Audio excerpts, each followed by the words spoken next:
by Ramadi anymore. After those 2 wins last year, including here in Catalunya, he was really impressive yesterday in qualifying as well. He was, yeah, we can't be surprised by him anymore. You mentioned the win here last year. Incredible effort from, I think it was P24 on the grid to come through. One of the closest finishes in the class. He'll be a rider to watch throughout this race and this season. I think it was actually the closest finish. It was at 0.007 seconds gap between him and Carlos Cano, which is absolutely sensational. And that's the kind of incredible racing that we're going to be bearing witness to here today in Barcelona as well. As we look at our P4, Guillaume Blanc, the Frenchman starting on the second row and in a very good position to really get points on the board and challenge for that podium as well. It's going to be very interesting to see what he's capable of doing here. It is going to be interesting, yeah. It's his best grid position in the class, so he'll be hoping he can convert that into a podium, but even a top 10 finish would be his best so far. Exactly, and that would be a phenomenal start to this campaign as well. And here he is, he's changed his colours, he's moved up a class. Carlos Cano, the 2024 ETC champion, cruelly denied by technical disqualification last time in the ETC, in which he was beaten by Fernando Bajosa, even though he won on track in what was just the most sensational end to a season that you could possibly imagine in motorcycle racing. It was just incredible from start to finish, wasn't it? It was. Cano was... He had a bit of a poor start compared to what people expected, but soon bounced back. Very unlucky with the technical issues and technical disqualification that effectively cost him the title. But P5 on the grid on debut, a very solid effort. Of course, he won't be necessarily very happy with that, given just how competitive a rider he is. He's looking up and he's seeing his ETC rival on pole position. Now we are looking at Cano's teammate here, is Yaroslav Kabushin, the Kyrgyzstani rider, also with a phenomenal P6 to get underway here in Barcelona. And he's another rider who's been very, very impressive during his time in this paddock. He has been very impressive in this paddock, as you say, and also he's doing Red Bull Rookies this year, I believe, and doing very well there. 6 on debut, again, another rider coming from what was the European Time Cup, impressing straight away in the MotoJunior World Championship. Yeah, a lot of these ETC riders are really filling that gap left by the riders who left this paddock to move on to the World Championship. There is still the old guard, of course, though. Giulio Pugliese here at CF Moto Aspar Junior Machine. Fantastic rider. Really one to watch as things get underway here in Montmello. The Italian is definitely one to watch. A best grid position for him secured yesterday with P7. His best is P5 at Estoril last year. A good chance to potentially beat that this time around. Yeah, absolutely. A very good chance. And judging by that in Estoril, he's one who gets off the mark very quickly as well. So it's going to be very interesting to see what he's capable of showing us here in this opening race. We've got 14 laps to enjoy, of course, and here we have the Venezuelan Kevin Martinez, who is another rider who's been really impressive over the course of his time in this paddock. We've seen him in so many races, really pushing elbows out. He's that kind of rider, really aggressive, sometimes maybe pushing a bit too far, I think it's fair to say. He can be very aggressive, yes, but he is a joy to watch as we continue our progress through the grid. Here we are then with Ketstak Singapore, the Thai rider, who is starting from P9. He's another really impressive young talent coming from that part of the world, and it's going to be absolutely fantastic to see what he's capable of delivering here in Barcelona.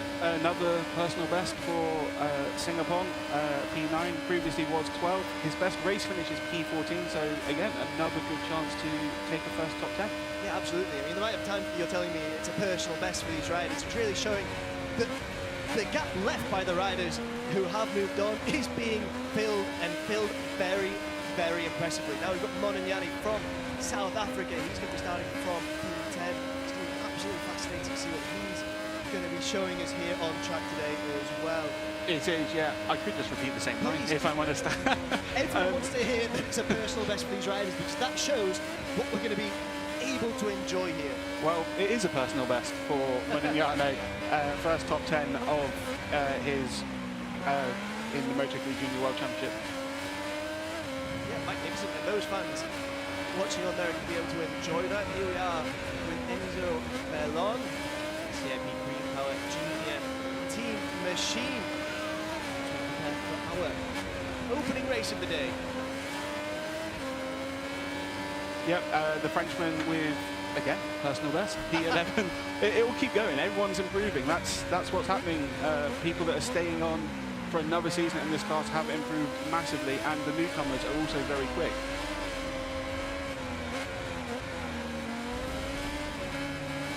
Well, now we do have just 1 minute before we get things underway, and here is the starting grid. So it's Fernando Barroso on pole ahead of Leonardo Zini and Kiandra Ramadipa. William Blanque goes from P4 ahead of Carlos Cano and Yaroslav Karpushin, all performing very well. Julio Pugliese goes from P7 with Colantinez and Kiatisik Singapore on row 3. Monignane, Bellon and Abruzzo make up your 4th row. Travis Borg, Marianos Nicolas and Ryota Ogiwara go from row 5, with Christian Jangle Jr., David Gonzalez and David Gonzalez P16 to P18. Benyat Fernandez P19 ahead of Sullivan Mounty and Alberto Enriquez. Mick Leon, Remy San Juan and Gonzalo Perez follow. Pablo Oliveras, Edo Gutierrez, Thibaut Varga, Philip Soriak, Henry Nino, Matteo Gapolini and Levi Rousseau make up the rest of your grid. Absolutely incredible grid for us to get to grips with here as we prepare for the warm-up lap in MotoJunior. It is on pole Fernando Barroso, who was so impressive yesterday as they get to grips, if you'll pardon the pun, on this circuit as they go down. We do have a problem already. That's Benyat Fernandez, I believe. You can see he's in his World Sport Bike leathers, so obviously a late caller for this weekend, but yeah, a problem for Fernandez. Yeah, that'll be tremendously frustrating for him to have what is a caller. He was replacing Evan Belford. No, it was, when I can't get my spreadsheet, Alex Longarello, who has a collarbone injury. Yeah, he'll be tremendously frustrated with the way that beginning has gone, but we are here on the warm-up lap ahead of the first race of Moto3 Junior World Championship. Yeah, obviously the last chance just to see how the track feels in the temperatures. Obviously the temperatures are just rising and rising at the moment. It's already very warm outside. It's going to get even hotter by the middle of the day. So 24 degrees air temperature, 25 degrees track temperature. Probably feels a bit low, but maybe the centre is in the shade, which would give that reading because it is very hot out there. Yeah, it's very hot right now, but we know that it does take a bit of time for the heat to get into the asphalt here in Catalunya, but as you can see there, it's blue skies, it's a glorious day, a wonderful day to go racing as well. Looks like Fernandez is ready to take the start from the pit lane. Obviously that will have issues for him throughout the race, but it's good that it looks like he will be able to take it to the race. Yeah, it'd be very interesting to find out exactly what happened there as the riders approach the end of Sector 4 here.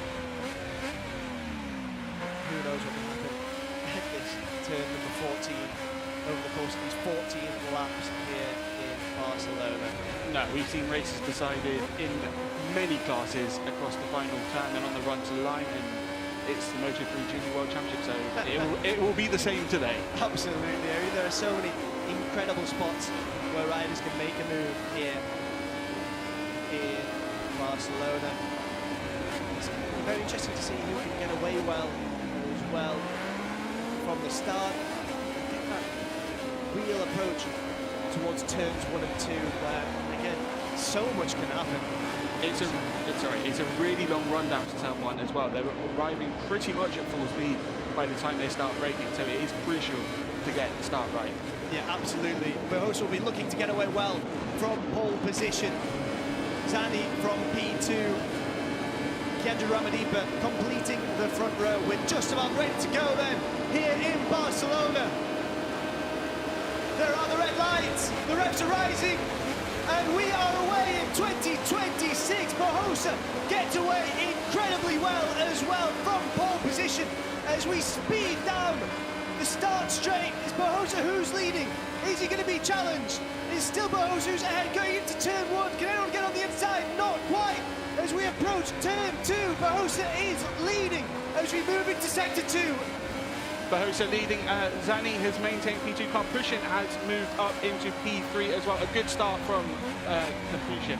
Yeah, this long right-hander now as we approach turn 4 and then turn 5. Who's going to get everything right as we go through this first lap? It's not the time to be taking any risks just yet, but this is, as we mentioned, MotoJunior and anything can happen. It is still Barroso who leads. Barbosa still leading it, as you say, heading into turn 5. A tricky corner, downhill braking. We see that is Kristen Daniel Jr. has just left the pit. So I think there were yellow flags waving in the background at the start. So I wonder if that was for the American. Yeah, as we go into sector 3 now. On our first lap in Moto3 Junior, it's still Barbosa who's shown real composure. Carlos Cano has moved up to P3, showing just what he's about. He's going to be trying to do everything he can to get that opening win here in Barcelona. Fantastic start though for Barbosa. Yeah, Karpushin had made a good start initially, but he's now down into P7 on the number 17 machine, so he'll have a bit of work to do. Like I say, Barbosa still leading from Leonardo Zini and Carlos Cano running in the podium places on the opening lap of the race, we must stress. Yeah, Carlos Cano then and his teammate Giulio Pugliese riding very close together for the time being. Against Singapore there as well.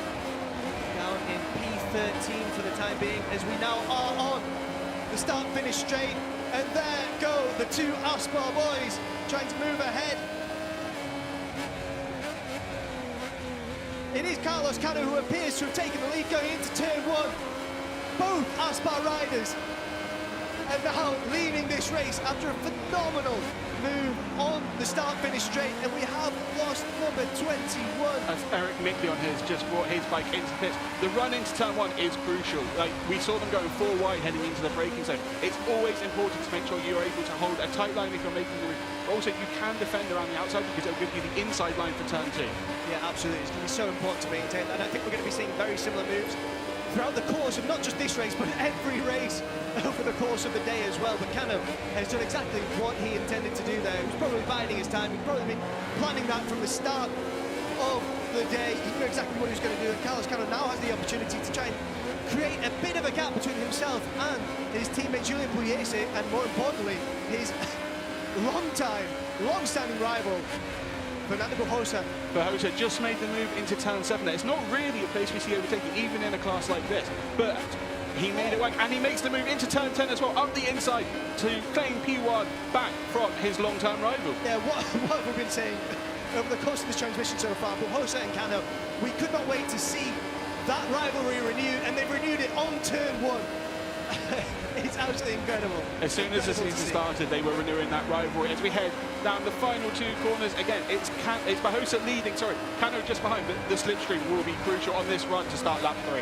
Yeah, for the time being, they're still very much packed together here. There's no leading group that's particularly clear. Cano just trying to rocket ahead there, and he does make a move on the inside. But they're still on the run now to turn 1 here. It is Cano for the time being, but now Giulio Pugliese appears to have taken the lead. Is he going to take the lead into turn 1? He is. Is anyone going to be able to strike back at turn 2? It doesn't look like it. So it's Pugliese who takes P1 from Cano, but Cano in a good position still to take the fight, as Travis Borg sets the fastest lap of the race, a 1 minute 47.9. Yeah, absolutely incredible from Travis Borg. I mean, we've been so focused on the rivalry at the front. Travis Borg has been getting the job done, moving up through the pack, and is now in P5. As you mentioned, Giulio Pugliese has now taken the lead as well from Carlos Cano, his teammate in that Aspar blue. Just to note on Borg, he was the only rider in the 1 minute 47s last lap, so he's just been quietly getting on, but putting in incredibly fast laps as he moved up the grid, now in P5. Yeah, absolutely incredible stuff from Travis Borg. Leonardo Zani now moving up into P3, just overtaking Fernando Barbosa there. Yep, Zani making the move. Barbosa very close behind turn 10, and Zani's actually just got ahead of Cano as well for P2, but turn 10, heavy braking zone, it will all change coming into this corner.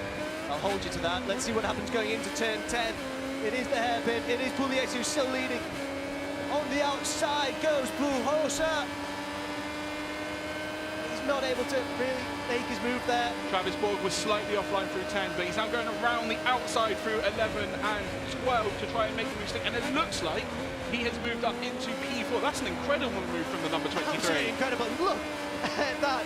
So many fastest laps there. It's Travis Borg in the 147 still, currently the only rider in the 147s, and he's got substantially faster than some of the riders around him. So let's see if he can maintain this momentum and just keep pushing. Travis Borg, what are you going to be able to do here on this slipstream? On the run into turn 1 then, he's on the ideal race line alongside Barbosa. Can the number 69 defend? It looks like no. Borg's on the inside into turn 2. Yeah, absolutely incredible stuff. We go into sector 2. This is such an incredible battle, but he goes wide there, and somehow somebody...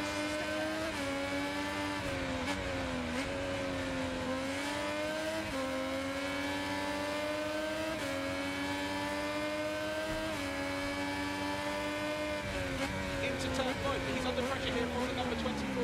Yeah, Guillaume Planck is there with an attempt on the inside there. Excellent stuff from the Frenchman, and we're seeing really these Moto3 junior riders go to battle straight away, especially these two, Fernando Barrosa and Carlos Cano, giving it time and time again. They're side by side now, and it is Barrosa who gets ahead of his ETC rival, moves into P2. A great move from Barrosa. We've seen him make a couple of moves, and he was last year while in what was then the European Talent Cup. On the run into turn 10, it's Cano, looks on the inside, but doesn't make the move stick. And there's 3 riders behind heading into that heavy braking zone, but everyone coming through okay. Yeah, it was such a difficult turn to master there. For the time being, our riders doing incredibly well, managing to maintain that grip. They're going to have to be looking after those tyres as well, though. But Pugliese still just ahead of the riders around him. Yep, and there's a move into the final corner there. That is Cano being demoted by Leonardo Abruzzo for P4. The Italian making a stunning move there. Usually the best place to make that move is the last lap, but, well, you know, it's a great move to make anyway. Absolutely, it's best to get as much practice as possible. I mean, we see so much swapping and switching over the course of these Moto3 junior races, and there is Barrosa still in the lead. Cano was under pressure, or pressuring Abruzzo once again through turns 1, 2 and 3. It looks like Cano has come out in the provisional podium spots and ties a line through turn 4 again. Can he get alongside Pugliese? No, Pugliese is able to defend that position for now. Yeah, it's a sweeping right-hander there, and it is Pugliese who takes the lead from Barrosa. Absolutely incredible stuff from the Italian. Yeah, You're going to be able to keep it for long. It doesn't look likely. Barrosa hits straight back into turn 5. What a place to make a move as well. Turn 5 is, as I said earlier, a very tricky corner, but you can overtake that if you take the tight inside line. But forget about what I said about defending. He was on the attack when I mentioned the defence. There we are then. That right-hander approaching turn 9 now. Cano looking on, just trying to assess when to make his move. His team watching on as well. They've got 2 riders to be watching out for here. They don't want to get too close too early on. And it is Abruzzo as well who tries to make another move on the inside, but he's unable to really get the right line. There's a move coming here at turn 11. That looks like Planquez moving up into the podium positions ahead of Abruzzo, or for P4 perhaps. Sorry, my apologies there. Yeah, it is. Attempt there as we watch on as Barrosa, Pugliese and Cano lead this Moto3 junior race. It's been an incredible opening 4 or 5 laps so far. We've got 9 laps to go as we start this lap. Barrosa leading on the run into turn 1, the number 69. Well, he's already lost that P1 actually. Pugliese and Cano both coming through on the number 69 to move into first and second. And Abruzzo making a move for P4 once again. Yeah, making a move for P4 on the inside, unable to really get ahead of Barrosa there. It is Pugliese who's currently leading. He's under pressure from Carlos Cano, his teammate now, who's on the inside and makes the move at turn 3 and takes the lead. And it's now Pugliese in P2 and Barrosa in P3. We've seen Cano and Pugliese take very different lines through turns 3 and 4 through the last few laps, but Pugliese was able to hold on. This time, Cano was even tighter and was able to make the move stick. Yeah, let's see what happens to turn 5 here, and it is Barrosa who makes the move on Pugliese there to take P2. We saw just briefly the Aspar team watching on, absolutely gripped to their screen, as you might well be, as we are, and as I'm sure you are as well. As we said, it's been an incredible race so far. Just to note, Travis Borg obviously made a lot of progress in the first couple of laps. Now down in P7, still in the lead group. He's not far off the lead, less than a second away from Cano out in front, but not making the progress that we saw in the first couple of laps. Yeah, we also saw Zani just overtaking Karpushin there, but just briefly on board. I mean, it would have been difficult for him to maintain that speed when everyone else is also really trying to push as well. So maybe it was a bit of an error to push too early from Travis Borg. We'll wait and see. Perhaps. He's still in the mix, so it's not like it's going to be too detrimental. It's just maybe now he's pushed wants to just bring it back a bit, stay in the mix, and then push again at the end when more riders will be pushing. Absolutely. As we return to the start-finish straight, who's going to be able to take the slipstream advantage here? It is currently Cano who leads as we head towards turn one. Pugliese takes a different line. He goes wide. Is he going to be able to make something happen here? Pugliese the only one taking a more normal racing line, let's say. Cano taking P2. Absolutely incredible there from Pugliese. Cano in P2, as you just mentioned there. Pugliese leading now after an incredible move on the start-finish straight. But as we've seen before, turn 3, Carlos Cano returns to the front of this leading pack. It's the same move he made a lap ago. A tighter line through the long corner, and Pugliese slightly wider, and that enables the number 73 to take P1. But I mean, there's still 8 laps to go, and everything. Oh, there's a crash there. We have a crash. It's one of the Aspar riders. Ramadipa, I think, potentially. It looks like both riders are more frustrated than anything else, but we've got the yellow flag out there in sector 2. It looks like, sorry, just dropping down the time is car pushing and Travis Borg. Borg is frustrated, really frustrated. He was putting in an incredible ride towards the number 23. Yeah, that's... You can see why that kind of provokes this reaction from both of these riders. Yeah, and it looks to be in a bit of pain there as well, because concern. No, it was on the exit sample. We don't really see what happened. But yeah, obviously coming together perhaps just on the exit where you're trying to get across to the right-hand side of the track to the left-hand side. Perhaps, I mean, we haven't seen exactly what happened. Yeah, we'll see if we can get any other images of that as we return to the front of the race and to the start-finish straight. Once again, we've seen so much action over the course of this race so far, and again, it is Pugliese with that outside line. This time around it's Zani though, who manages to take the lead on the inside. Excellent work. Zani just really premeditated what Pugliese was going to do there and has actually managed to make the mistake as we go into turn 3. So he's done exactly what Pugliese wasn't able to do so in previous laps. Yeah, Zani with an incredible move, just taking the inside line to defend position, but also giving him the inside to break under turn 1. We're just coming through turn 4 now. There are still yellow flags out at turn 5 on our timing screen. We see the riders in the background there walking away, so we know taking that, and I believe the yellow flags will be out here as well. We shouldn't see any, but from this point, we should start to get rid of it. Yeah. Just Sector 3, we're going to see racing regime, I think we can say. Yeah, just a slow motion shot on the break into turn 1, and then as Zani takes the lead through turn 2. But yeah, an incredible shot though. Absolutely incredible work from our camera operators. As we return to this lead group and turn 10, another overtaking hotspot. We're seeing an attempt on the outside there. Just not quite enough, and it is still like Leonardo Zani who's leading, and it's got a bit more of a gap than we've become accustomed to seeing so far as we go to turn 13. It does look like we have pushed on a little bit. The group has sort of splintered. Now, we did have 8 or 9 riders within a second a couple of laps ago. It's now just, well, in fact, just 3 across the line as Zani pulls the pin and looks to pull it down. But Pugliese will take the slipstream heading into turn 1, and Cano obviously has a double slip. Yeah, and Bohoso has actually dropped down to P5 as well there. Pugliese is leading now. Zani dropping in right behind. Is he going to try and make a move on the inside? No, not for the time being. He's had to just wait, bide his time and make his move maybe. We're just into sector 2. We're just seeing the instant involving buffers before being investigated by the insurance after it. You see Zani taking the inside line. He's copying Cano's move through turn 3. Pugliese able to defend briefly, but not under braking at turn 4. Zani takes P1. Zani leading now ahead of the Aspar riders, Pugliese and Cano. Try and make a move here. Going into turn 5, not quite close enough. It is still Leonardo Zani who's leading.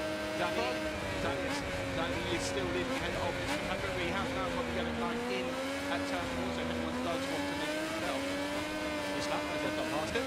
But in the following laps, all under green flag conditions now. So we go through turn 9 now. onto this shorter straight, approaching turn 10. Another excellent spot to make a move. Is anyone going to try and go for it? Well, just behind those, Guillaume Planques making a move on Fernando Barroso and managing to get ahead. Barroso strikes back straight away. Barroso was able to hold a tighter line through the second part of turn 10, but that did give him outside from turn 11, and that means that he has been demoted again by Planques. Yeah, absolutely incredible stuff. Managing to both defend and attack, showing us exactly what is made of there. As again, we return to what is becoming absolutely crucial in this race. The start-finish straight and the slipstream here in Catalunya. Again, just across the line, 3 riders within half a second, but then there's another half a second to Plank just behind. So it looks like the top 3 are trying to break away as Cano makes, Racing makes a move for the lead, and there are big battles just behind, trying to see who is in the move side by side into turn 3, I believe that was, as David Gonzalez puts his bike into the mix. Yeah, it was Ramadipa there trying to make a move, and here we back out with this incredible racing, 3 bikes side by side here. And it is Leonardo Zanni who moves ahead, but not for long as Carlos Cano takes the lead. Absolutely sensational stuff from the young Spaniard. Cano proving why he has moved up to this class after obviously the title in 24 and the almost title defense in 25. Straight away on the pace, the racecraft incredible as he looks to go with Zanni to fill a gap over Pugliese. They've got a little bit of one, but it won't be enough to keep the number 91 in base. Yeah, just over 0.2 of a second between the top 2 and Pugliese there for the time being, but there's just nothing separating these riders. Now we are seeing the gap. It's about 4/10 between the leading 3 and Guillaume Planck. Planck still is within a chance of victory, because if these guys battle each other, which they're going to, he can close that gap if he's able to keep that horse behind. If they can follow him, this lead group of 3 will become 5, 6, 7 riders very quick. Yeah, absolutely. I mean, even just using our eyes, we can see that that gap is becoming bigger, it's becoming smaller, it's varying a lot, it's oscillating, and the battle between the leading 3s can be playing right into the hands of this second group of pints, Barroso and Ramadipa. Yeah, just coming on to the final straight then as we cross the line for 4 laps to go, and it is 2 tenths separating the top 3 across the line, with Planck 3 tenths behind Pugliese. We just look to see Pugliese, I think that is taking his usual racing line, but Cano and Zanni alongside each other under break-in. Who's going to come out on top? We wait to see, and Zanni moves into P2. And Ramadipa there has overtaken Barroso on the straight as well, taking full advantage of the slipstream. And yeah, it is Pugliese now who is leading from Zanni and Cano. Everything can change in such a short amount of time in this class. And there goes Pugliese again on Zanni. Carlos Cano still behind. And here we see Planck as well, trying to make a move on the inside of Cano. He's not able to make it stick as we approach turn 5. But these riders, that gap has disappeared between the leaders here. That gap has disappeared. It looks like Pugliese on the inside, doesn't make the move. There's Planck going up for P3 on Cano at turn 5. Oh, it's a big high side. Yeah, Barroso there from pole position, and now with 4 laps to go, his race has come to an end with that high side. Oh. Good to see him walking away after that, because that was a big moment he had on team of the flag. It was a huge high side for the Spanish rider. A huge high side, walking away. His pride is going to be hit there because he's been doing so well over the course of this race. Taken pole position, and now that is Ramadipa who moves through on Cano and into P4. Absolutely phenomenal stuff from Ramadipa there. Yeah, Ramadipa putting in another sensational performance, as he did last year when he was in the European Talent Cup. We're just going to see a replay of Barroso's crash, I believe, and he just starts to lose the rear and then goes over the top of his machine. But good to see that he was able to walk away from that. Yeah, absolutely. We'll see whether he's able to get the bike ready for those 2 in MotoJunior. Hours as we return the leading pack to the start-finish straight, and 2 different lines adopted by Zanni and Pugliese. Planck as well now in P3. It is Pugliese who takes the lead going into turns 1 and 2. Is Zanni going to try anything on these opening corners of the lap? It's not quite close enough. Not close enough yet, but Zanni was taking a slightly wider entry into turn 3, which could open up the corner for him heading into turn 4. It doesn't look like he's going to make the move before the braking zone, but if he can get it outside, he's going to dive for the move. He dives for the lead. He dived for it there. Leonardo Zanni. A dive bomb. Absolutely incredible stuff to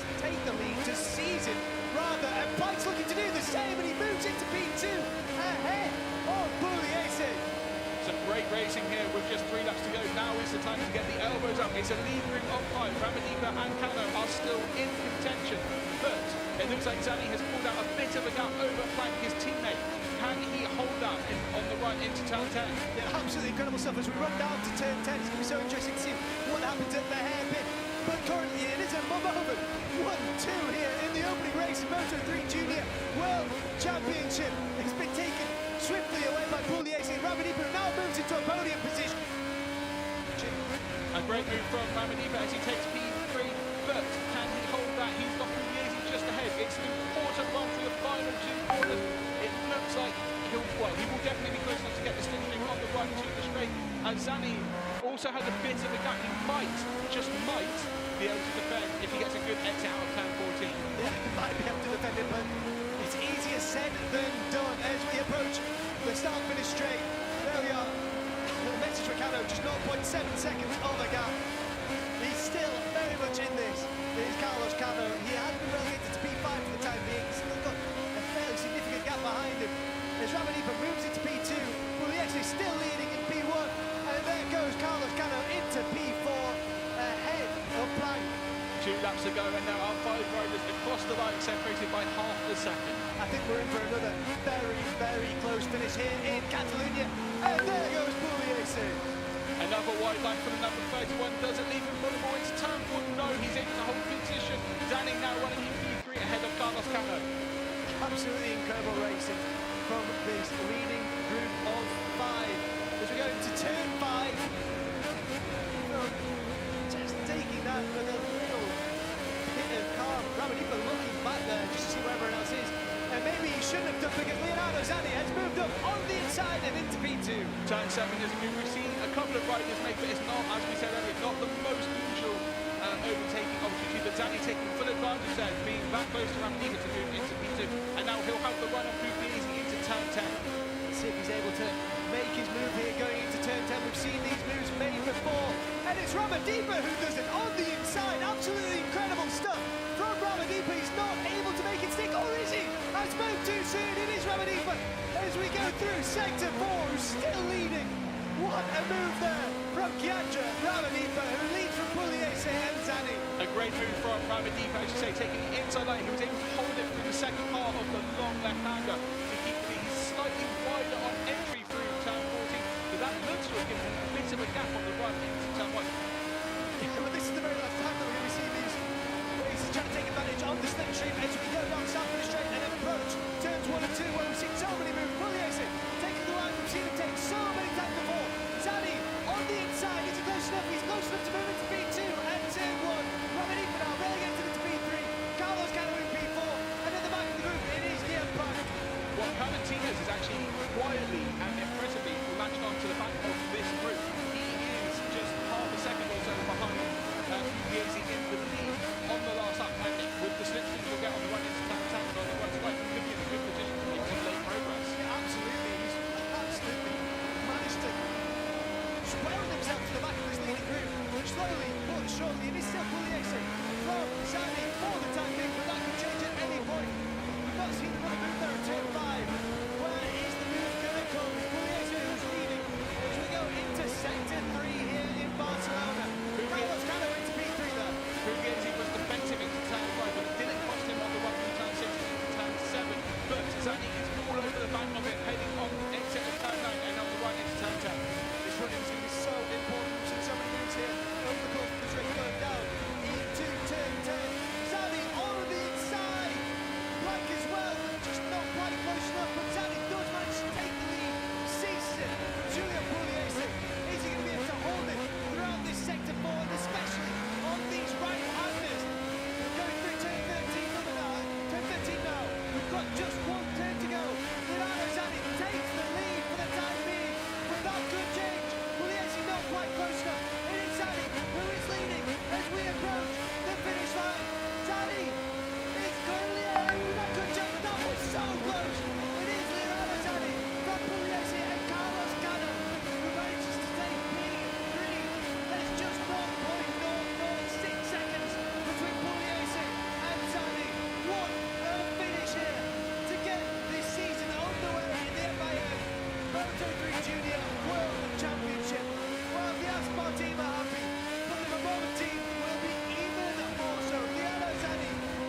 constantly competing on the run into the line.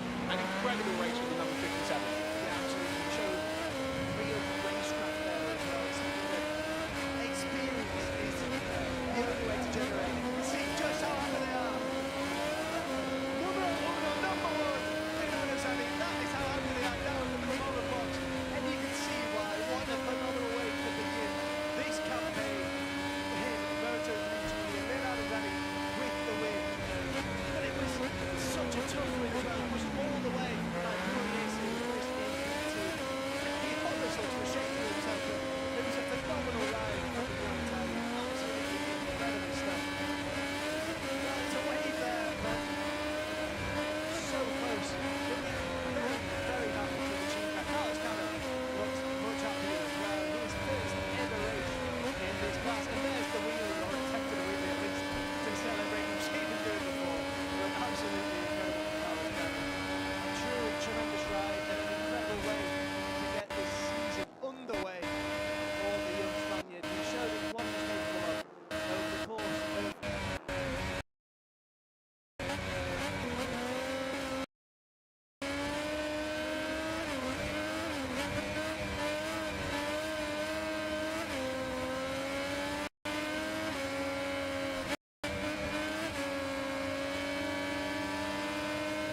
6 places and a good start from Johan Gimber as well, up 5 places, up to P11.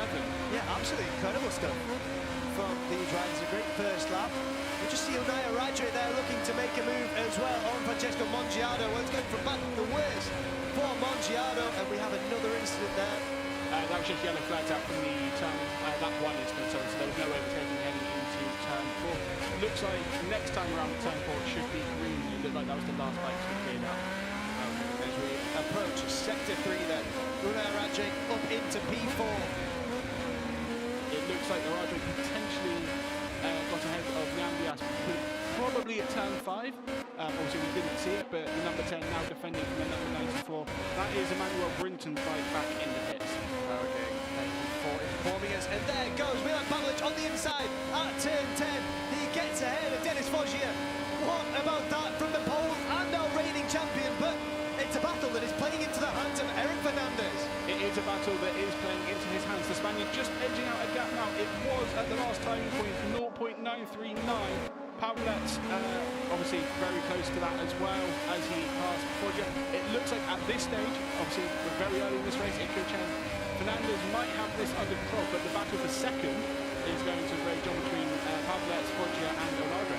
Yeah, Radre did so well to get onto the back of that pack, and it looks like he's going to be making it even worse for the riders ahead of him. Radre just looking to size up a move there, not quite able to make it. What I'd be concerned about is those fastest laps by Eric Fernandez and of course Radre as well, but two riders really pushing here early on in this race. They were the only two riders in the 1 minute 42. Radre a tenth faster than Fernandez on the second lap of racing, but he has to clear the riders ahead of him before he can use that pace to close down Fernandez. Yeah, Mongiardo just overtaking Yambias as well there. He moves into P5, relegating Yambias to P6. And there goes Radre on the inside of Denis Foggia. Is he able to make it stick? Well, it looks like he is. What a move at turn 5 there. Turn 5, we've mentioned it so many times, we'll continue to mention it. A very tricky corner, off camber, downhill, elevation changes, very difficult to get right, but you can make a move there, and that's exactly what Radre did.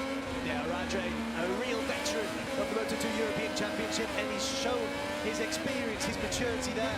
He's done so well after maybe not the best qualifying performance of his lifetime, so absolutely fantastic stuff from Radre to get himself into a podium position. We just saw heading through turn 9, Palomera and Yambias side by side, and that is a very difficult move to pull off, but Palomera comes out in P6 ahead of the Uruguayan. Yeah, but two right-handers now, sweeping right-handers as we go down towards the start-finish straight. We're going to be heading into turn number 14 now. Is anyone able to make a move before we go onto the straight? Oh, there's one. I wonder if Yambias has got a problem. Who gets ahead? I wonder if Yambias has a slight problem because he's got a lot of places on this lap and he keeps sticking his leg out as if there's something wrong with the bike. So we'll keep an eye on that. Yeah. But obviously the pace he showed over the first couple of laps, we wouldn't expect him to drop off this quickly. No, absolutely not. We did see Nicky Garcia dropping down the timeline as well.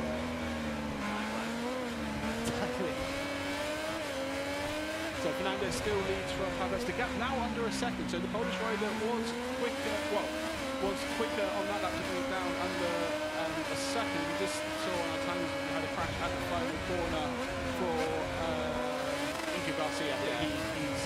Timing says he is okay. That's the important thing. Yeah, be very frustrated though. His debut moment comes to a swift conclusion here in the Moto2 European Championship. We will have another opportunity, of course.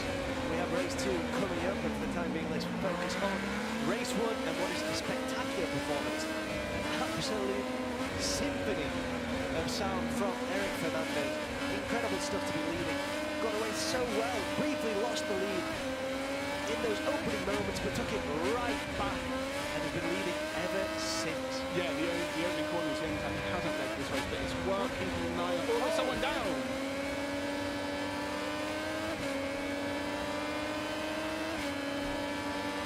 We'll have that confirmed as soon as we can. Eric Fernandez! Fernandez from the lead of the race goes down at turn 2. He has rejoined, but that is his victory hope over. Just as we were saying, he perhaps had it a little bit under control. It's one of the most difficult things about where we can position a camera as well. We just missed that. The race leader crashing out there took us completely by surprise. I was wondering, is that a Radre? Who is that? it's just so unfortunate for Eric Fernandez, and a real example of the commentator's curse there. Yeah, he's rejoined the race in 23rd place, although he is just making a move on Max Toff to move up into 22nd.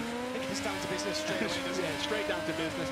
In terms of points, he's around 6 seconds away from Nalu in E15. So providing there's not too much damage to the bikes, providing he can keep his pace, we'll just see a crash here. He loses the front just as he's tipping into turn 10. Very easy crash to have. Absolutely.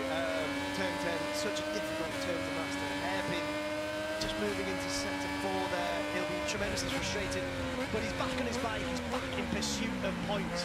He is, yeah, and as you say, he's around 6 seconds away from P15 at the moment, but given his pace that we've seen last season so far this weekend, there is a chance that he can score a point. What this does do is it means we now have a two-rider fight for a victory. Pavlet and Oladre, with just a couple of attempts between them heading into turn 10. Well, it's too early to sing for victory. We can see Foggia approaching as well. Anything can happen. We've seen that in the fact that we've just lost a race leader. And I think we have to point out just how important consistency is as well at this level. I mean, it's not the first time over the course of the last few years we've seen Eric Fernandez crashing out of the lead as well. So it's another frustrating error for him, just losing the front there on the previous lap and just gifting Pavlet the lead there. Yeah, Fernandez will be very frustrated with that. He's up to 20th already, so he's obviously keen to get as high up as he can, maybe score some points, just wait and see where he crosses the line. As we see Mongiardo go on the inside of Foggia, that is for P3 in the provisional spot on the podium, underbraking at turn 1, and Fernandez, as he crossed line, didn't make any more moves, so he's still in P20. Yeah, really just showing us how significant a crash like that can be. Everything is now coming and going as Oradre takes the lead on the inside of turn 4 there from Pavelic. It's another rivalry renewed between these two. And it's Oradre who takes the lead. It's not close enough for Pavelic to make a move at turn number 5. No, and interestingly, it looks like Oradre has straight away pulled out a few bike names in hand over the number 44, so he'll be hoping that he can run that pace and pull out a gap over the reigning champion. Well, it remains to be seen. Pavelic needs to make sure he gets on that back wheel as soon as possible.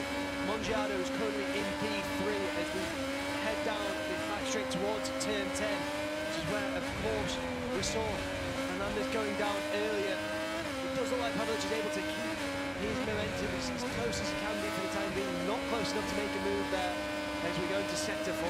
No, he gained around a 10th on that run into turn 10, but he was 3 tenths behind, so he wasn't ever close enough to make the move. Of course, if he can stay close to him through this final sector through turns 13 and 14, maybe there's a chance to make a move under braking at turn 1. But it looks like Oradre has pulled out enough of a gap to probably defend that at this point. Yeah, it remains to be seen as we get onto the straight. These Moto2 machines are going to be reaching speeds of almost 300 kilometers an hour down this straight. They're going to have to be braking so hard, and it looks like that's exactly what's going to be happening. Pavlic's just not close enough, but he hasn't let Oradre get away either. There's still just a bit of a gap between lots of these riders now, and we are seeing one move. We're just seeing on screen as well, Fernando running in E20 after his crash. No more progress for him. He's around a second and a half behind Juan Pablo Urastegui in E90. That's a big gap, even for a rider of the caliber Eric Fernandez. And now back at the front with 9 laps to go, Oradre is still leading from Pavelic. Mongiardo is getting a bit closer though, isn't he? It looks like it on time. He looked just over a second time, so perhaps only these two to start battling before he is truly in the mix, especially with obviously not being 100%. But Oradre's just edged out another couple of attempts over the first half of that. It's almost 4 attempts to gap now from number 10. And I do wonder if Pavelic needs to be worried as well about Mongiardo, because that gap is currently about just under a second, but it does look like it had been coming down last lap.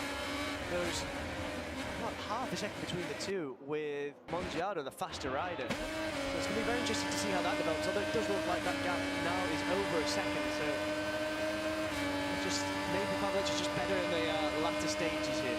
Perhaps, yeah, perhaps he's keeping more of a management of his tyres in mind for the latter stage of this race, because it is 15 laps.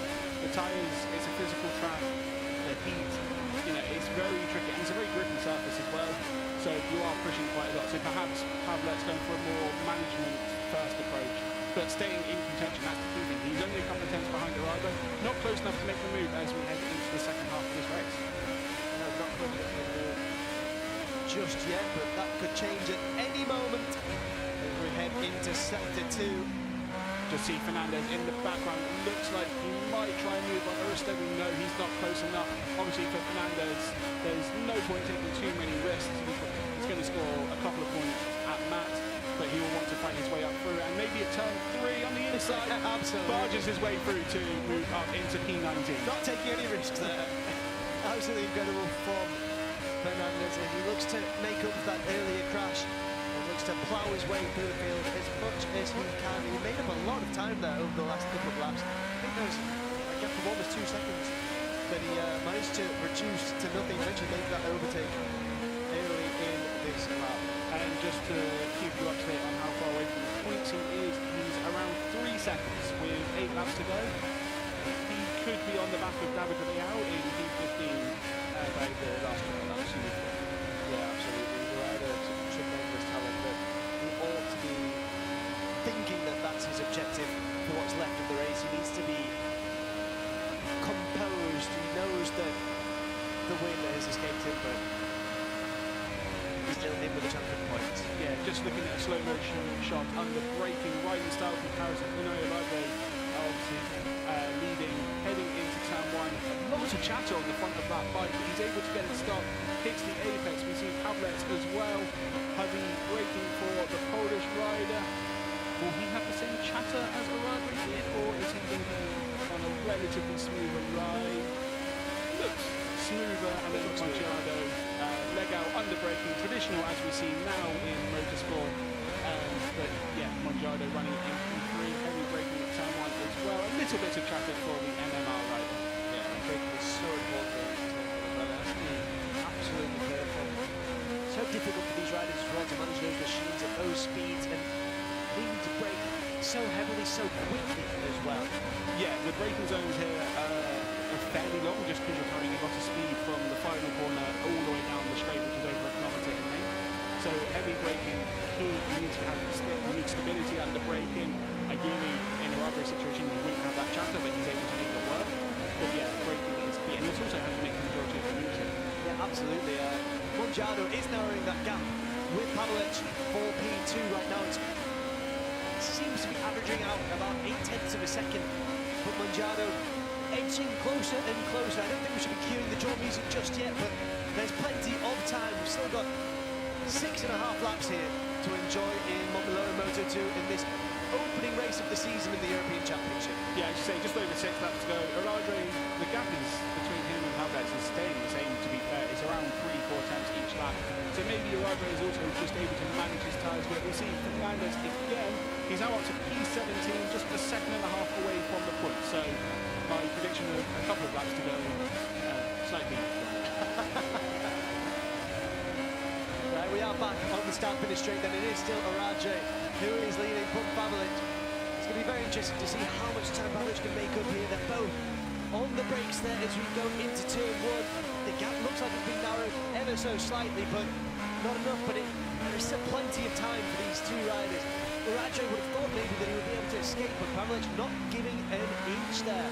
Just a couple of bike lengths maybe between the two riders. Yeah, the gap did come down on the long straight, but that's to be expected with the slipstream that Pavlet's had, but still over 3 tenths heading at the last time points at Arago.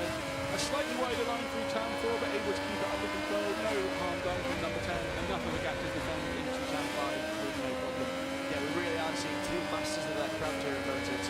The two riders who are battling it out for the title in 2025. Well, they've resumed that battle in the best way possible. An absolutely incredible ride from both Arago and Pavlet for the time being here in Barcelona. Arago currently leading and doing a phenomenal job in P1. Pavlet pushing him all the way though. He'll be able to hear that bike right behind him. He knows that any error will be pounced upon by the pole.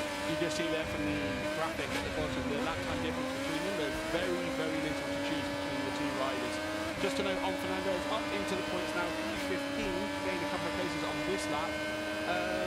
There's around 6 seconds between him and Stefano Neppe in P10. perhaps ambitious, but for the way he's made progress, I would imagine he'll be coming very close to Nepa towards the end of this race. Yeah. But then my last prediction was wrong. So Your last prediction was conservative, let's say. So it's going to be going down into turn one. Currently still Oradre who's leading. Pablo trying to get as much of that slipstream as possible. He looked almost like he was going to try and make a move there. Again, it's the same playbook. Pablo gets as close as he can with that slipstream, using it as we approach sector two, but he's just not close enough to really threaten Oradre's lead for the time being. Pavlec was closer at the start-finish straight on that lap, on the start-finish line, sorry, that lap. It was around 2 tenths of gap and 1 tenth when they got through the integrated. So he is closer, but you do need to be just a little bit closer for Pavlec to make the move.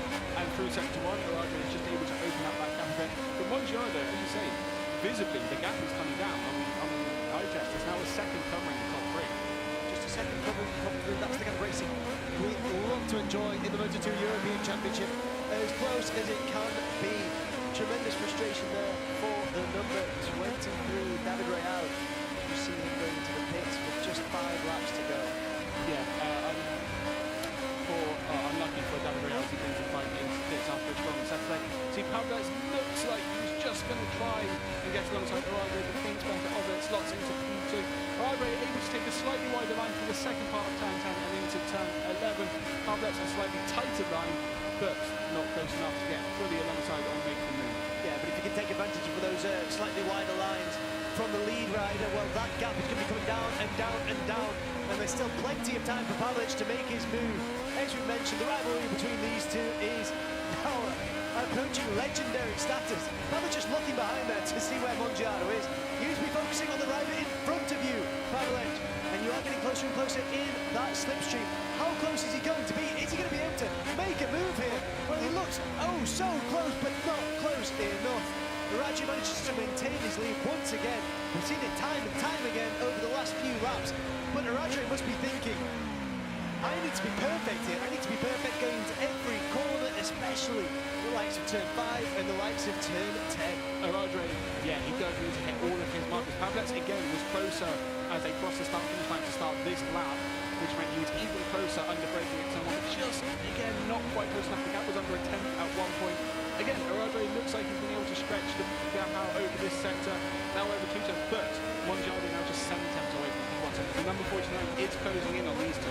Yeah, Oradre also just on that left-handed turn 5. It's just absolutely perfect going into it. So Pavlec isn't going to be able to see any look there, I don't think. As Eric Fernandez moved up once again. He's moving into P13 now at Marcos Denny's expense. So absolutely incredible stuff from our former race leader who crashed out and is now had to plough his way through the field, and is doing so effectively with a combine harvester, because that is sensational stuff from the young Spaniard. Yeah, Fernandez now 4 seconds away from Nepa with 4 laps to go, so probably unlikely that he'll catch the Italian, but he's less than a second away from Nardus ahead, and Rossimore is 2 seconds ahead. Everyone who's watching and listening, obviously we know that Jack Amy's predictions tend to be conservative, so judging by that, I wouldn't rule out Eric Fernandez in a podium position at this point. I think that's very ambitious, Connor. Deliberately facetious. Just on the run into turn 1, it looks like Pavlec under braking at turn 1 moves into the lead ahead of Oradre. Absolutely incredible stuff. Well, it's been coming for a long time. He's been sizing it up for several laps. Hesmila Pavlec, our 2025 Moto2 European champion. This time he was close enough. He took advantage of the slipstream on that start-finish straight and is now ahead and is already pulling several bike lengths ahead. But Oradre is not going to be giving up. He's been relegated to P2 for the time being. But for how long? And that has also worked perfectly into the hands of Francesco Mongiardo, who is now very much in this battle for the win. What a move there. Let's take another look. Well, they took different lines, and this time on the inside, it was the Pole who pulled ahead of Oradre, and this rivalry is one that I am going to savour all season, just as I did last year. Yeah, if 2026 has anything to go by from this race alone, it's going to be a huge battle between Pavlec and Oradre. And as you said, Mongiardo is at half a second covering the top 3.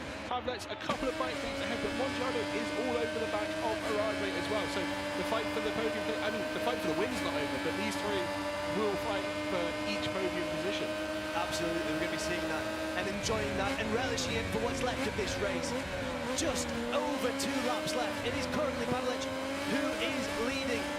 Now into turn 14.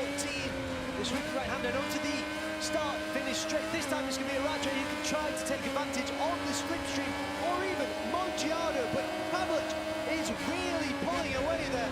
He's just surging ahead as we go towards turn 1. Who's going to be heavy on the brakes there? It is still Pavlic who leads from Radre and Mongiardo.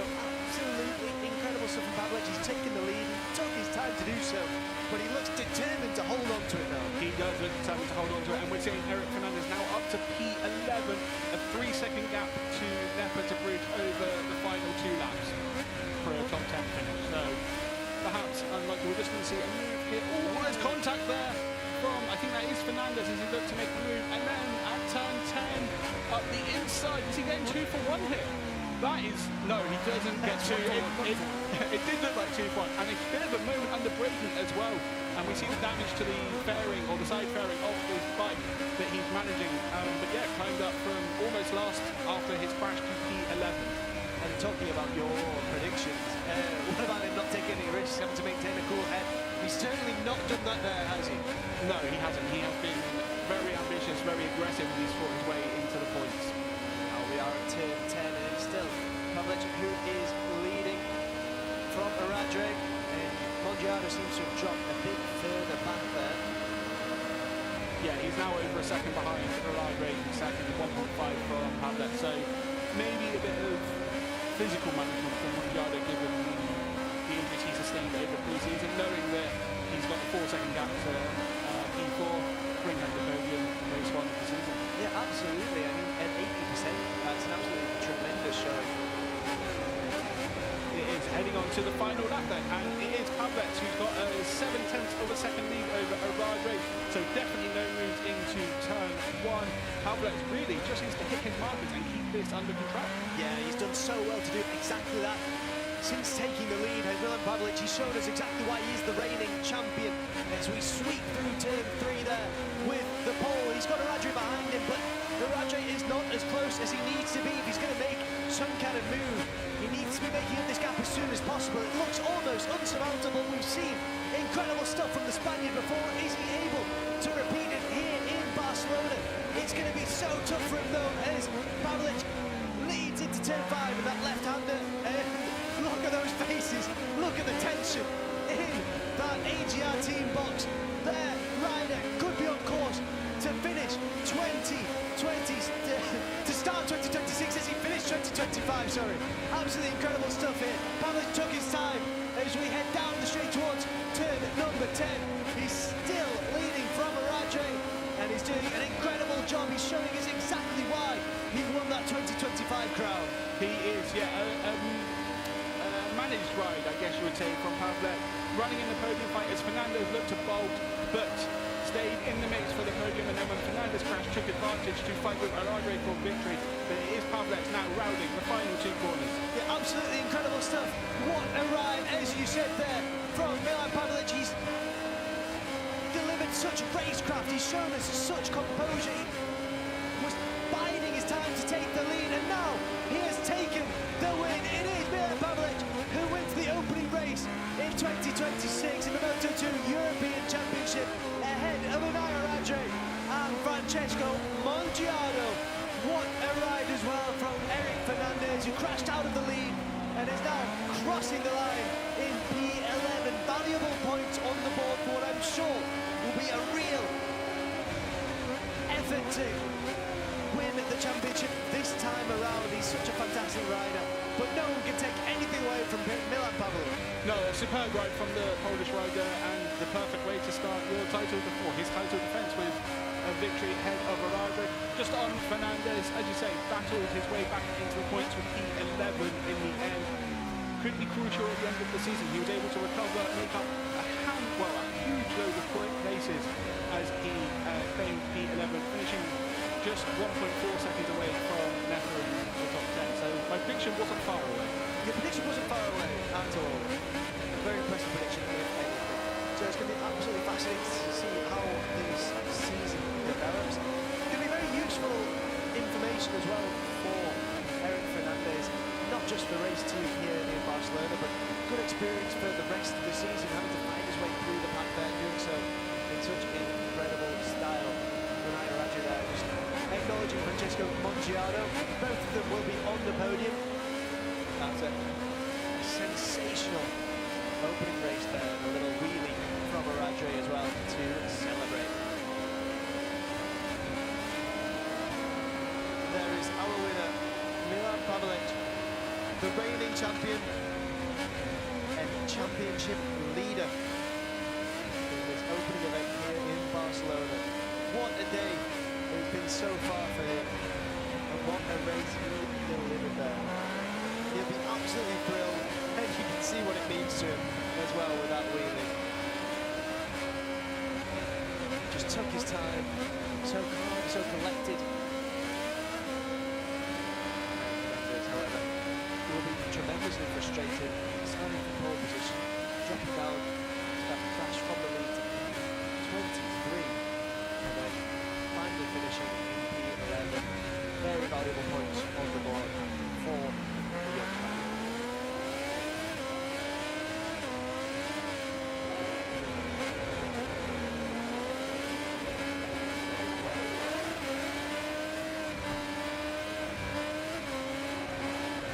Well, worthy applause there for Eric Fernandez.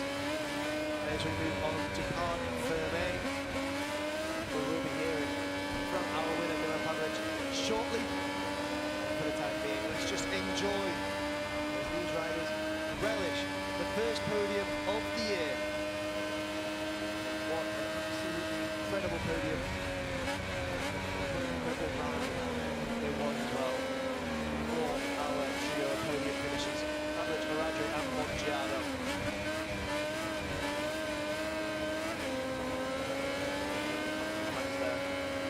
Watching on. Enjoy the eyes as well. As close as possible to proceeding to Parc Fermé. There we can see the young Polish rider. 25 points on the board after the first place finish. Congratulated by his team. They'll be absolutely thrilled with that. Started from P3. Didn't actually take the lead until we just had 4 laps to go.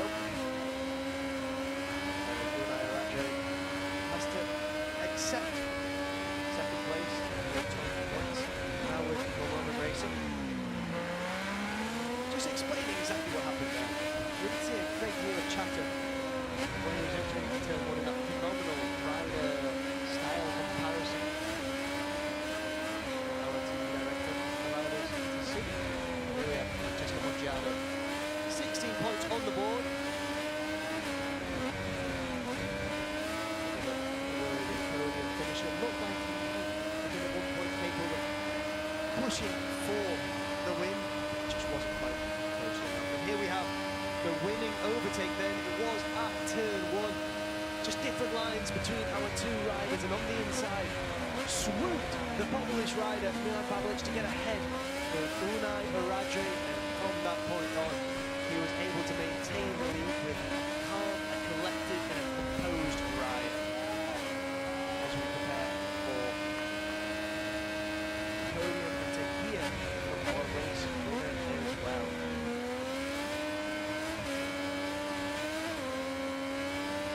They're enjoying the shade here. The sun really does beat down here in Barcelona. We are ready now to hear from Milan Pavelich, our race winner in the opening race of the Moto2 European Championship in 2026. Milan, victory in race 1 of the 2026 season, the perfect way to start your title defense. Yeah, really good start of the season. I'm really happy that I came back in the podium and in the first place. Oh, amazing. It was super hot, super difficult. The managing time was the key. We made it perfectly with my team. So I want to say thank you to the Showa suspension, to Nissan brakes. we grow a lot in this year. We make a really, really good job together, and we are going in a good way. So thank you, everybody. And yeah, let's wait for the second race. And just in Polish for your fans back home. Tak jak chcieliśmy, udało nam się pierwsze miejsce. Wiedzieliśmy, że mamy szansę na podium, mieliśmy dobre tempo. No i tak jak jesteśmy na pierwszej pozycji, bardzo się cieszę, że mogę znowu wrócić tutaj do Mistrzostw Europy, znowu się ścigać. Co, zrobiliśmy bardzo dobrą pracę, jeśli chodzi o zawieszenie czoła i misji. Idziemy w dobrym kierunku, nawzajem się wspieramy z teamem.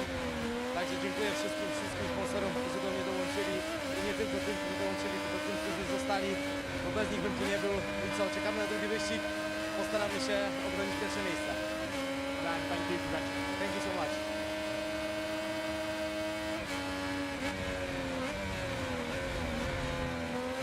Here we have the highlights then from race 1 of the Moto2 European Championship in 2026.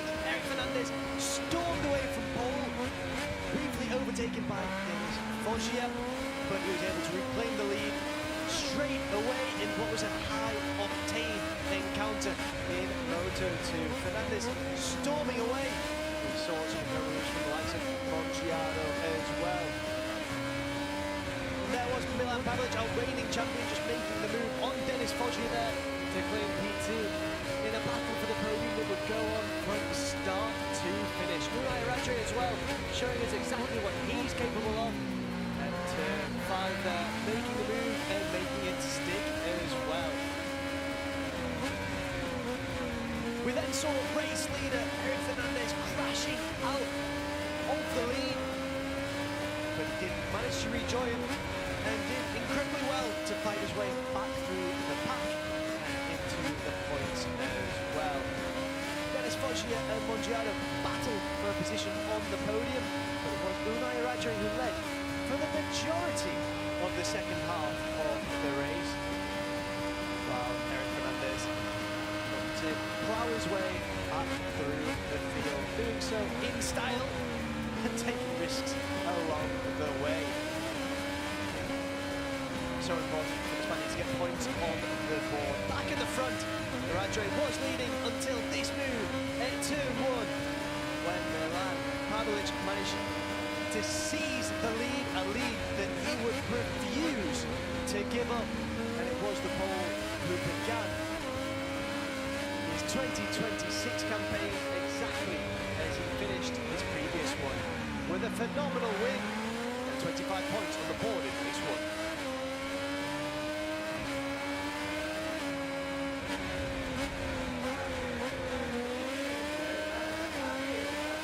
Here we have then the podium for the first race in the Moto2 European Championship in 2026.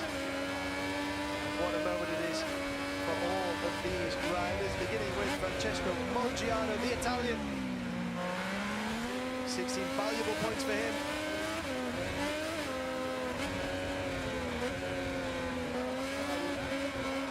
Unai Radre with his P2 finish, 20 points on the board, and we're very, very happy with them, despite that late overtake from Milan Pavlic, who will take the top step on the podium.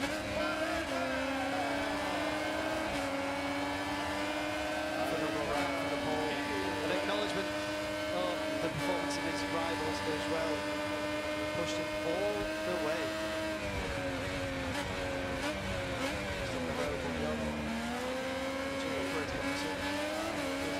First trophy to the team. And once again, with the third place trophy for Francesco Mongiano to enjoy.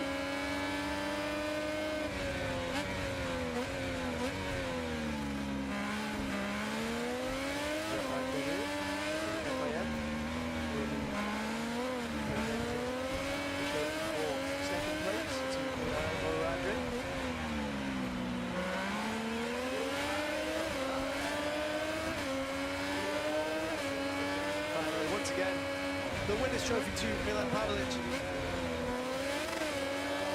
who did such a fantastic job to begin his title defence.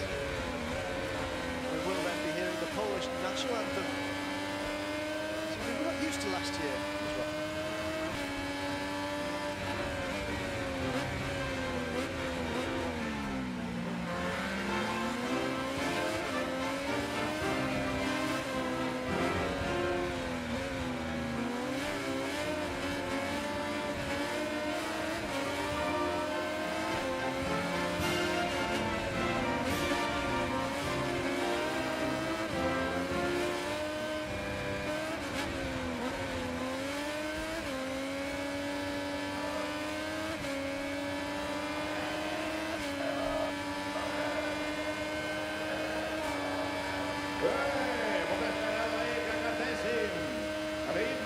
There's all the words there to Johan Pavlic. Very important that he does as well. What a fantastic moment for him as these riders enjoy the Prosecco on the podium. Thoroughly deserved. They can't enjoy it just yet, but we've still got race 2 to look forward to in Moto2. But for the time being, well, they'll have a sip, enjoy it, why not, Milan, why not? But we're taking a look at the standings now as well. So these are the final race results. It was Pavlic with the win, followed by Unai Arajo and Francesco Mondiano on the podium. Moros finishing P4, Palomero in P5, Dennis Foggia finishing P6, Jake Rawson in P7, points for both Harrison Boyd in P8, Gilbert in P9, and Stefano Neppe in P10. Then we had Eric Fernandez fighting all the way back up to P11 after that crash from the lead. We had now losing P12, Goshen Moore in 13th, Rudemi in 14th, Santos 15th, Venturini 16th, Uriarte in 17th, Yambias in 18th, Uriah Stegel in 19th, in 20th, Roman Trinity, Van Rosmalen in 21st, Todd in 22nd, P23 Del Olmo, P24 Aizen Bob, P25 Gabriel, 26 Ika Garcia, 27 Emmanuel Brinker, 28 Michael Hackman. In 29, Ruben Romero.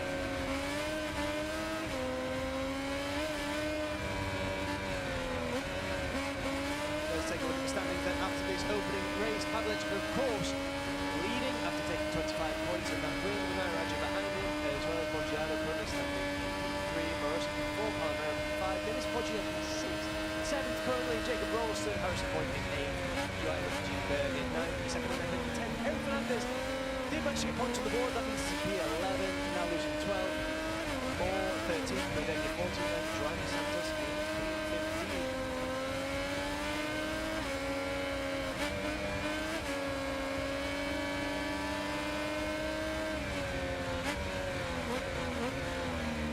Well, an absolutely incredible opener to the Moto2 European Championship campaign in 2026. We saw action from start to finish. There were surprises. There was absolutely everything in that race. So make sure it continues. You go back and watch it. From us, it's goodbye for now. Absolutely incredible. We'll see you later for race 2 in Moto2.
someone taking a long lap in there. Just wait to see who that was.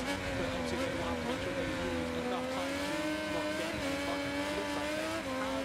So Fratelli leads from Albo Lucas in second.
What's going to be crucial is this one to level. But Fratelli, if he's leading out of the final corner, would take victory on the final lap. He was less than 10 clear of Lucas at the line after leading to the final corner. So that will give Fratelli confidence.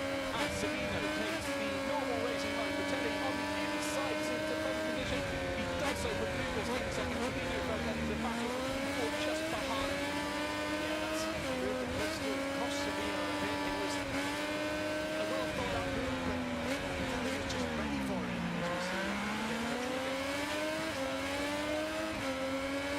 That is number 23, I think, running slightly as that was Ignacio Galan, running very wide on the exit of turn 3 into turn 4. Dropped a couple of places, cost him position in a bit of time that should have been anything else. As Fratelli still leads Albo Lucas, and it looks like, for now, the top three have a little bit of a downhill for first. The run into turn 4, you would imagine that would come down quite quickly.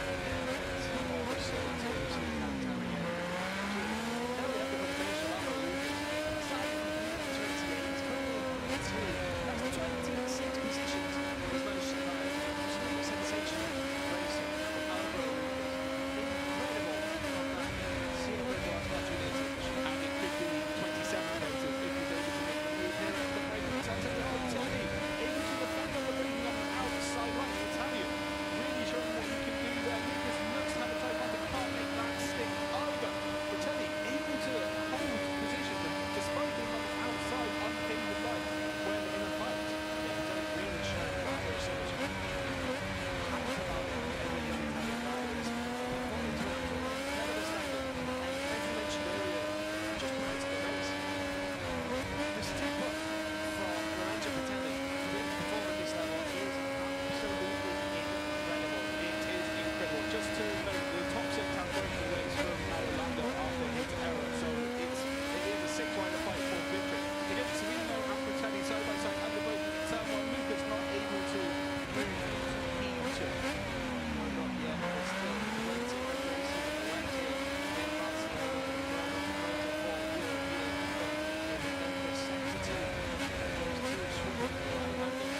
Yeah, crucial to get a good run through turns 3 and 4, heading into turn 4 now. So Fratelli still able to hold on to Savino and Lucas with Borelli in P4. I think Boxberger has just been demoted as well by Urban for guide related rider in position. Lucas on the inside of P2. Absolutely incredible move from Lucas there. Moves into P2, as you said. Absolutely sensational inside turn 5 there from Albo Lucas. He's going to be desperate for P1, but he's shown us some incredible racetrack so far. Absolutely sensational move on that. Very tough to navigate left-hander. Yeah, very tough to navigate indeed, very tricky, especially if you're making the move on the inside because of the undulations. It's off camber. He's now got a run into turn 10 on Fratelli. We've seen the number 67 is able to defend on the normal racing line. Is he going to be able to again? Yes, he is. As Borelli moved into P3, although he doesn't. He's not able to make the move stick on the inside, but can he hold inside the line? No. So, Borelli doesn't make the move stick in the end. He stays in P4. Holding that last podium position for the time being.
these riders will feel the victory. Still 4 laps to go as we cross the line now to start this lap. 4 riders about to go side by side heading into turn 1 under braking. It is Petelli who still leads. He's taking the inside line this time. Pirelli is looking to go further inside. Oh, can the number 7 make the move? No, it is Petelli from Lucas from Pirelli once again. Now in the back, it looked like he was trying to take a different line there, a bit wider. And Campbell that is not going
closest of close finishes.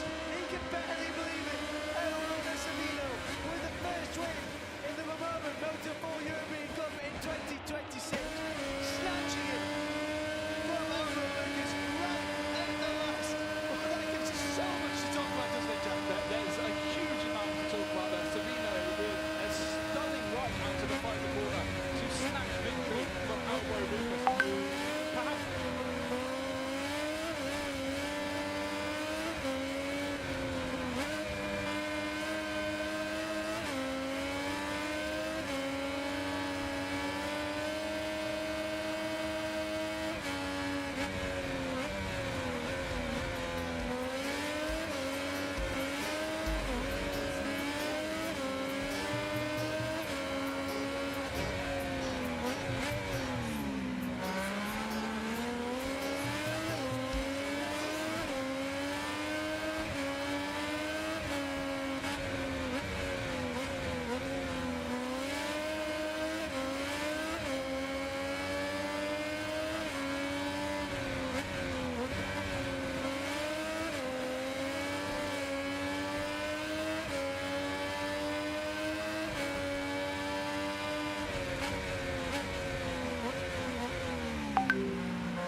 gua ada indah rupa-rupa warnanya.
Mọi mọi có vững chắc gửi đầu.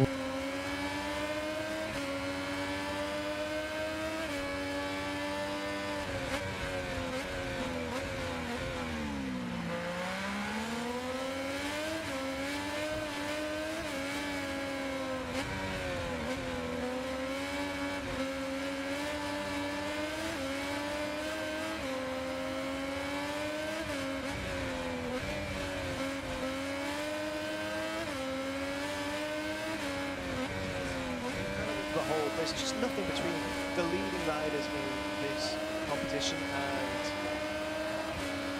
it's fantastic to see as well that having seen so many riders progress on the road to MotoGP to the World Championship, well, their boots have been filled.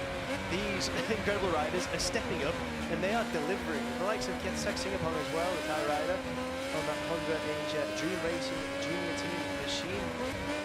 Fantastic so far this weekend. Yeah, absolutely fantastic. Finished P9 earlier. We'll look to go a bit further this afternoon. He was around 4 attempts away from P8, so a bit of work to do, but they've had the time to debrief, make some changes, work out the tyres and formulate a plan for this race. Absolutely. As you mentioned previously, every time you get onto one of these machines, the idea is to improve. We look at MotoJunior there, South African. 8 points on the board for him. Yeah, he was the one that denied Singapore P8 earlier, so I would imagine they will be renewing their rivalry in race 2 this afternoon. There's 4 minutes to go, and renewing those rivalries, well, I mentioned before, but I'm here for it. I'm seeing at this paddock. I'm seeing it in this paddock. These at times not so friendly rivalries. I mean, it's absolutely incredible to see, and it's really fought out on track as well. It is, yeah, and it's good to see for the likes of Cano and Barcelona, who have come through what was then the European Talent Cup, obviously the Motorsport European Cup now, still on the same pace together in a new class, new bikes, obviously same tracks, but it's different, but their rivalry is still going. The rivalry is still going, and the fact that their talent has grown together as well. So it could be a rivalry that we get to enjoy for years into the future as well. And that's a fantastic thing to think about. That in 5 years' time, we'll be seeing these two battling out in Moto2 maybe, or even in MotoGP. Perhaps we will, yeah. And I think the thing is, if you speak to both of them, they will both say that they have pushed each other to be even better. Yeah, absolutely.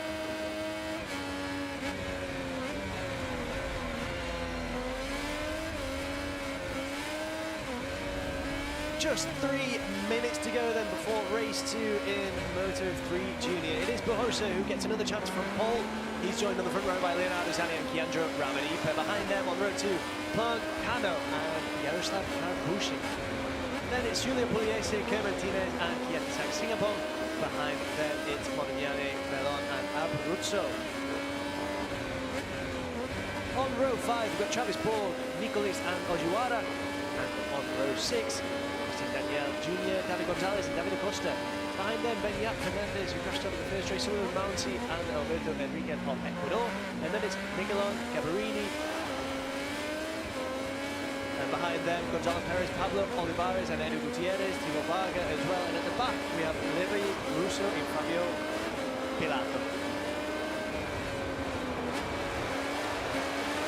Well, we are away with the warm-up lap then, and we already have an issue there. That looks like it's for Nicholas, who was waving to the riders behind that he was not able to get his bike away, so going straight into pit lane. Another issue at the beginning of the race there in the Moto3 Junior World Championship. As we get this warm-up lap underway, such an important moment for all of these riders, especially given that change of conditions that we mentioned earlier.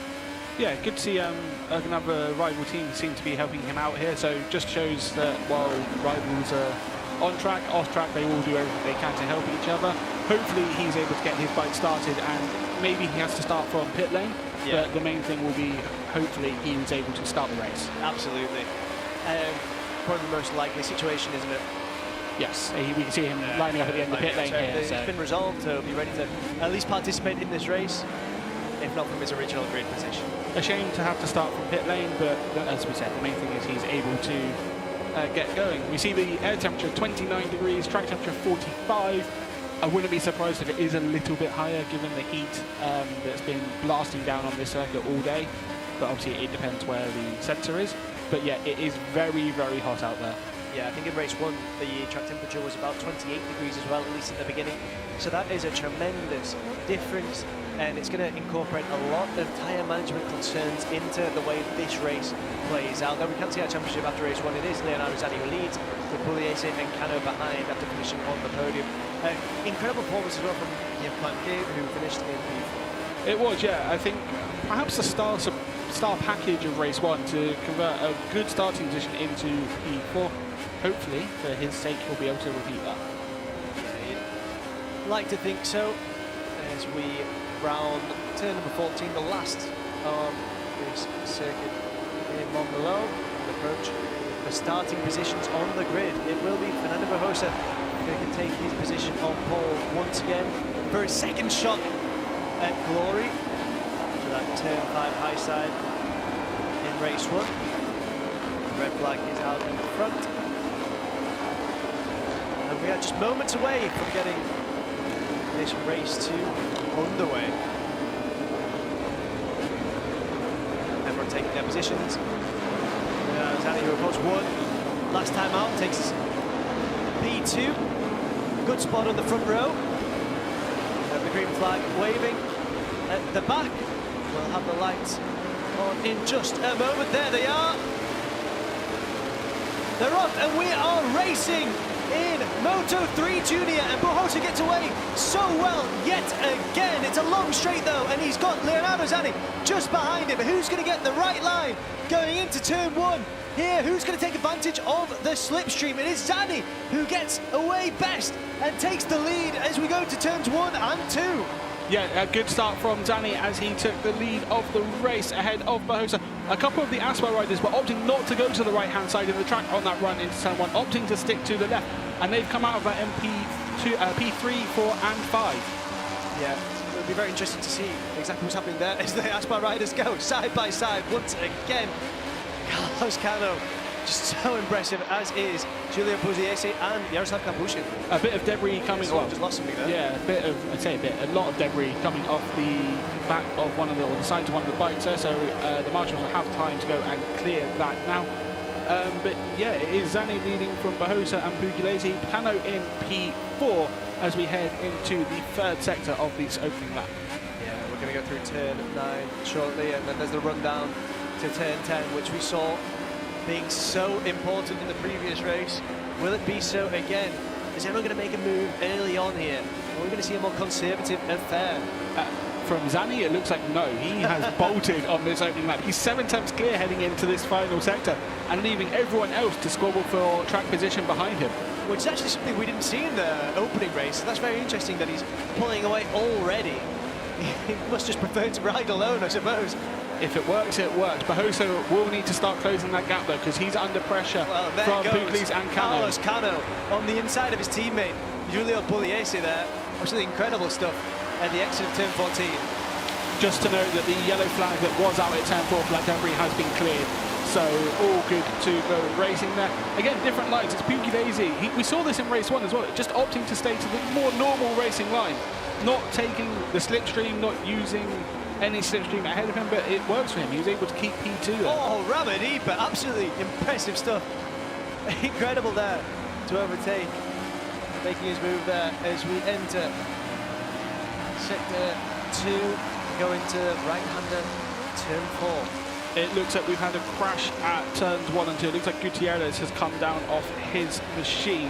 But we wait for confirmation, just looking at who's dropped down the timing tower. As Zani continues to impress out in front. He's 8 tenths clear of Cano in second and Pugliese in P3. Ramadipa P4. Barroso, well, he'll be hoping to move up the order from P5. Yeah, it is Edu Gutierrez there. We've gone down the exit of turn 2, it looks like. I mean, it's a very tricky corner to deal with. We've seen it time and time again over the course of the last 30 years, really. It's a corner that can catch anyone out. And when you're in a race as competitive as a Moto3 junior race, well, it's almost to be expected.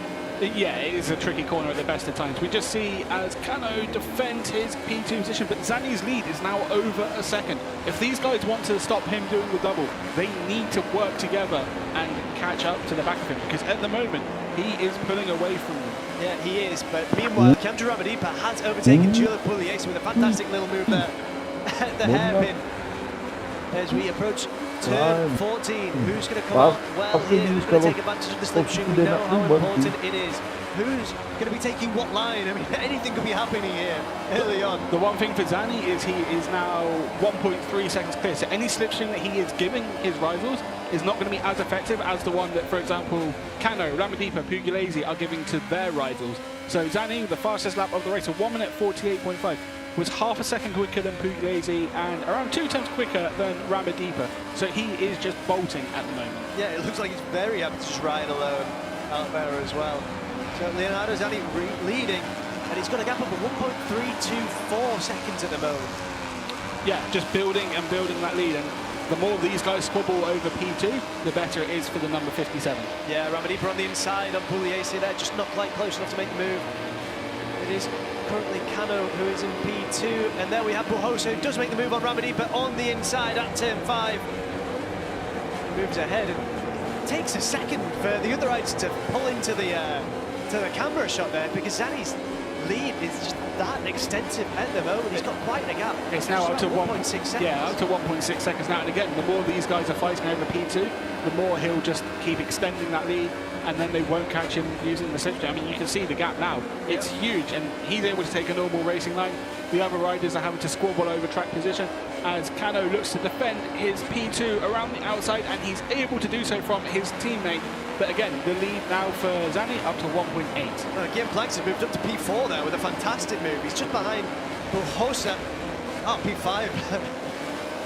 Zani is so far ahead, I almost miscounted him. We're coming out of turn 14 then. And again, we're going to see various lines here adopted by riders. As you mentioned there, Zani's so far ahead that all this bickering behind doesn't really affect him too much. Now we have Sullivan Mounty making the move on Remy San Juan, pulling ahead. Zani's lead is just around 2, well, it was 2 seconds. Now it's come down to about 1.8 on this run. And it's big battle there for P2. Yeah. One of the riders getting held up on the apex of turn 1. I think it was Guillaume Planck who just tried to make his move, wasn't able to do it, and then just there was a crash. We've just seen a crash at the front there. Sparks flying in sector 2. The yellow flag is out of turn 3.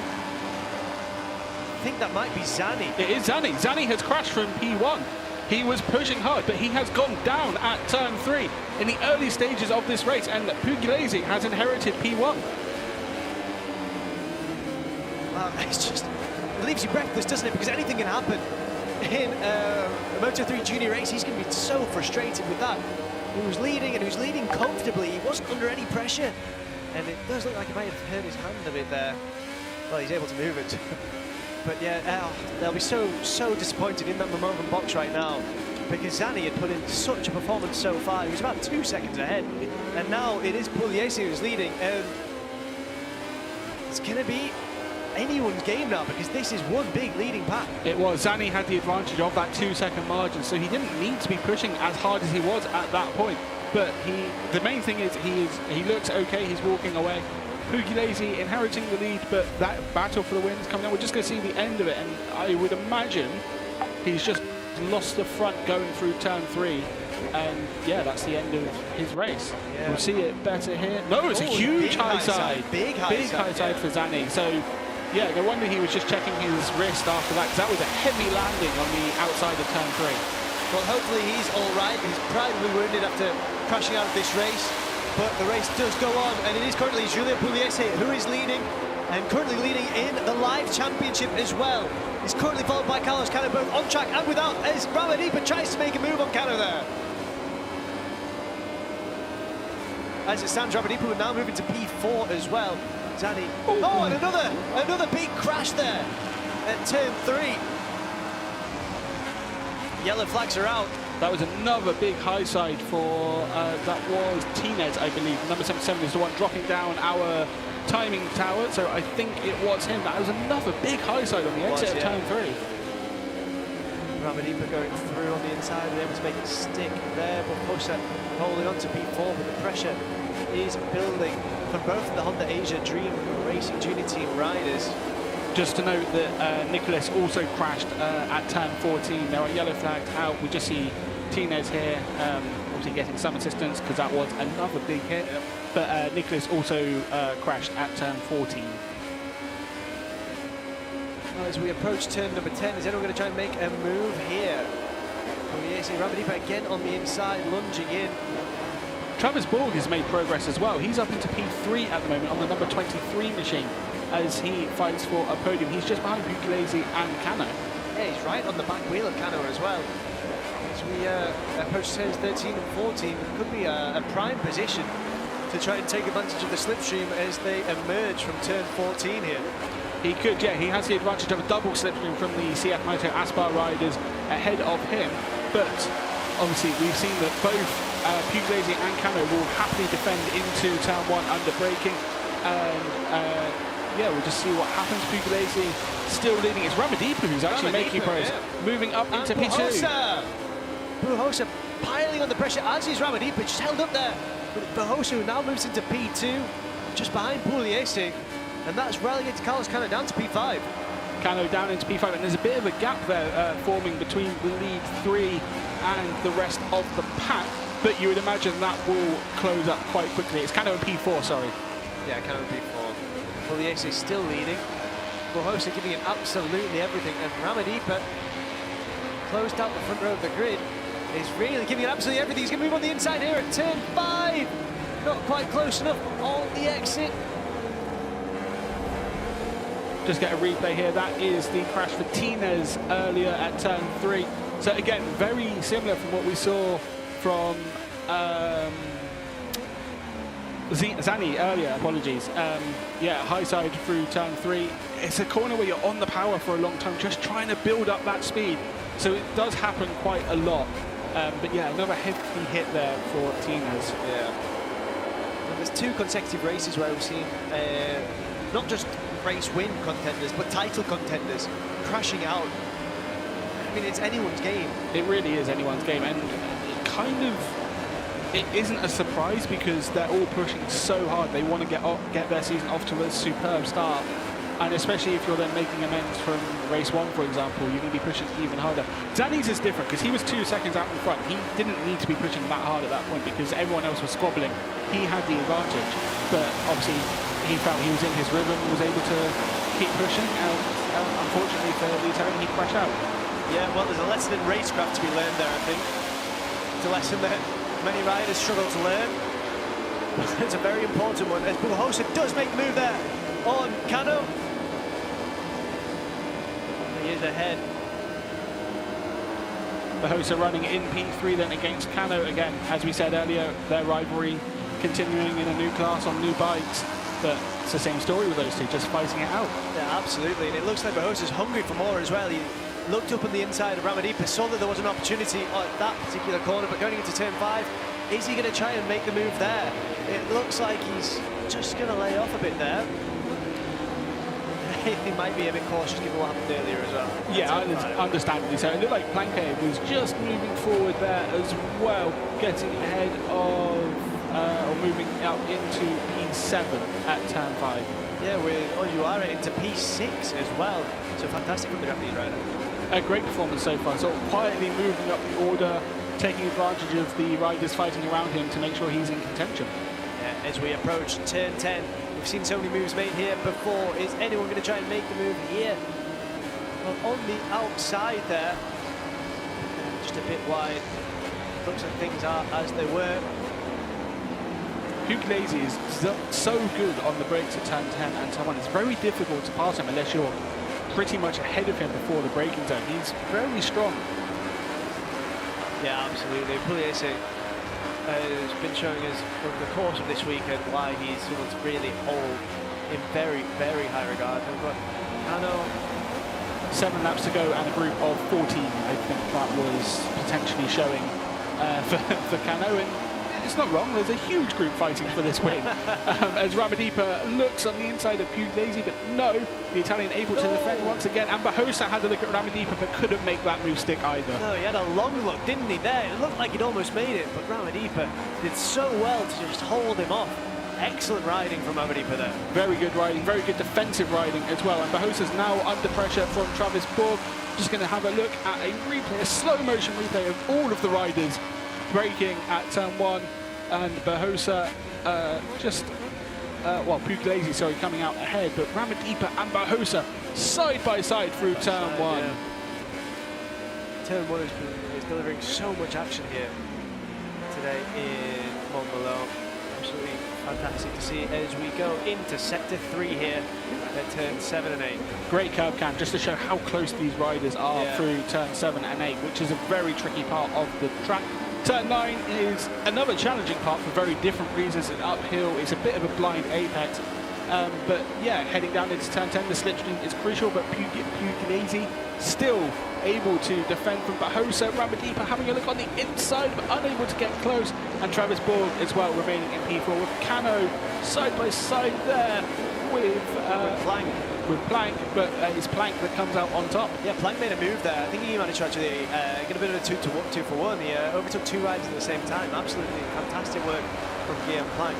The French rider showing us why he's really battling at the front there, because he's not afraid to get his elbows out and make a move like that where the opportunity presents itself. No, and that's key in this class. You can be as fast as you want, but you know you're going to have a big group of riders fighting because everyone is fast. So you need to be able to fight as aggressively as you can. Into turn 1, it's Barbosa moving into P2. Pugliese staying in the lead with Plank in P1, and we're just seeing there's a yellow flag out at turn 3, which has appeared on our timing screen. So we're just going to see if there's anything that's happened, or maybe it's debris on track, but it's quickly gone in. So not entirely sure what that was for. Yellow flag removed at turn 3. Didn't even realise it was there. As we approach turn 5 and another opportunity for someone to make a move. That tight left-hander. Plank again, he always seems to be taking that inside line. This time he's managed to take the lead. Is he going to be able to make it stick? It looks like he is. Oh, what a move there from Guillaume Plank, the Frenchman. He's lost the lead, but he's still in P2. Pugliese fighting back straight away, but Pugliese giving as good as he gets. Pugliese was wide on the entry into 7, which allowed Plank to take the lead through turn 8, which is a very, very unusual place to make a move, but that has bunched everyone up as well.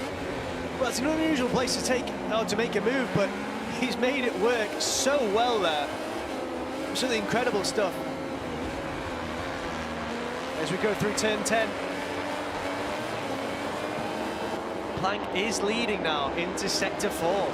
Yeah, Plank with the lead ahead of Pugliese. Barbosa in P3, Ramadipa is just behind, but turn 13 and 14 are going to be crucial, and when we cross the line to start the next lap, it will be just 5 laps to go. Yeah, I think it's almost time for us to start looking at exactly who's crossing the line first as well, given how close the previous race was.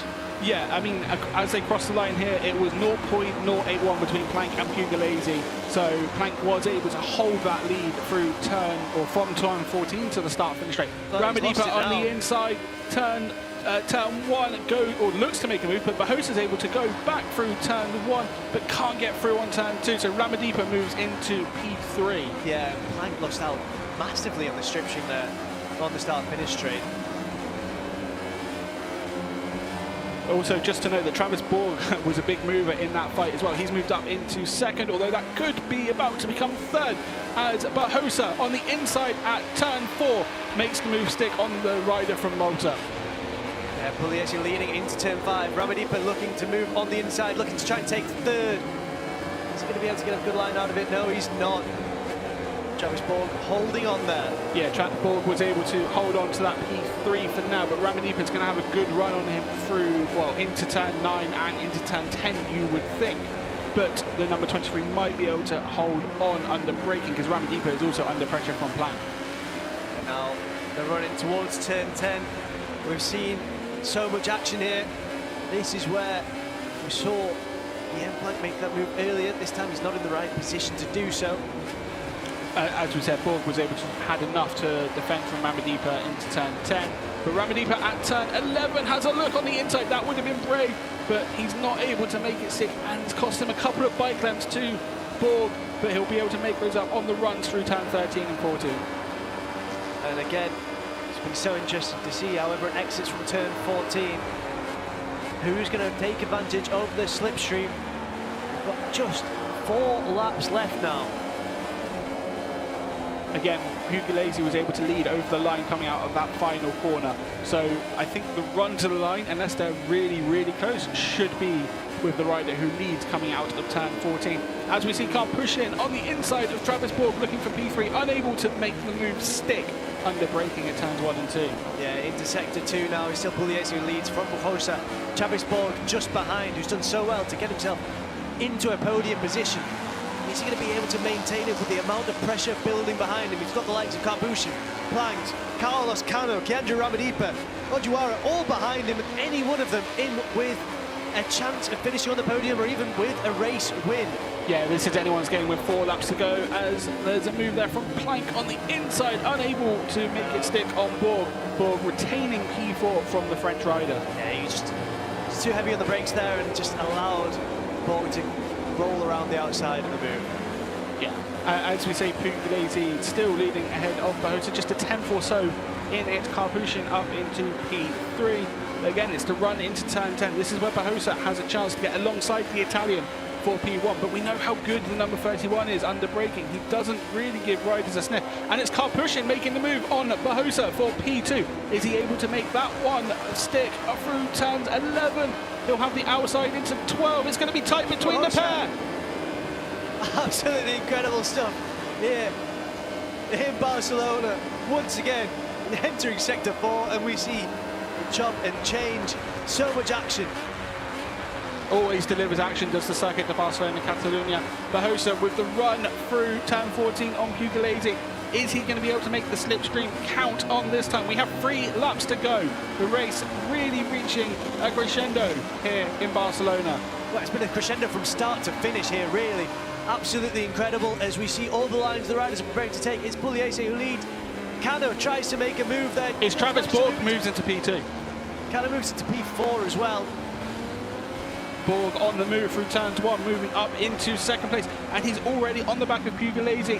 Will he be able to make a move into turn 4? No, Bahosa's on the inside of the number 23. So it's Bahosa who is making the late move once again, moving into second place. Yeah, just forcing Borg out wide there as well. That could provide a bit of room for Cano. He now is able to take advantage of it and move ahead at turn 5. No, it looked like he was almost able to do so, but Borg holds off Carlos Cano. Borg was able to take the tighter line through turn 5, and that just enabled him to keep position. Again, the curb camera here showing just how close this field is heading into the final couple of laps. Yeah, absolutely incredible stuff.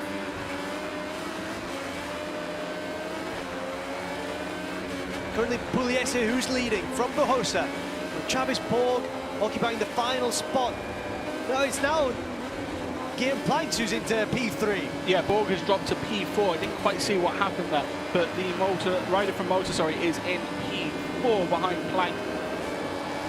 Karpushin, who was fighting in this lead group a couple of laps ago, is now down in P8. P8, still part of the group, but at the wrong end of it, I think it's fair to say. As we prepare to watch the riders emerge from turn 14 and hit the start-finish straight again. It is currently Pugliese who leads, but Barroso looking to take advantage of that slipstream. Yeah, Barroso is in a perfect position to take the slipstream advantage with 2 laps to go on the run into turn 1.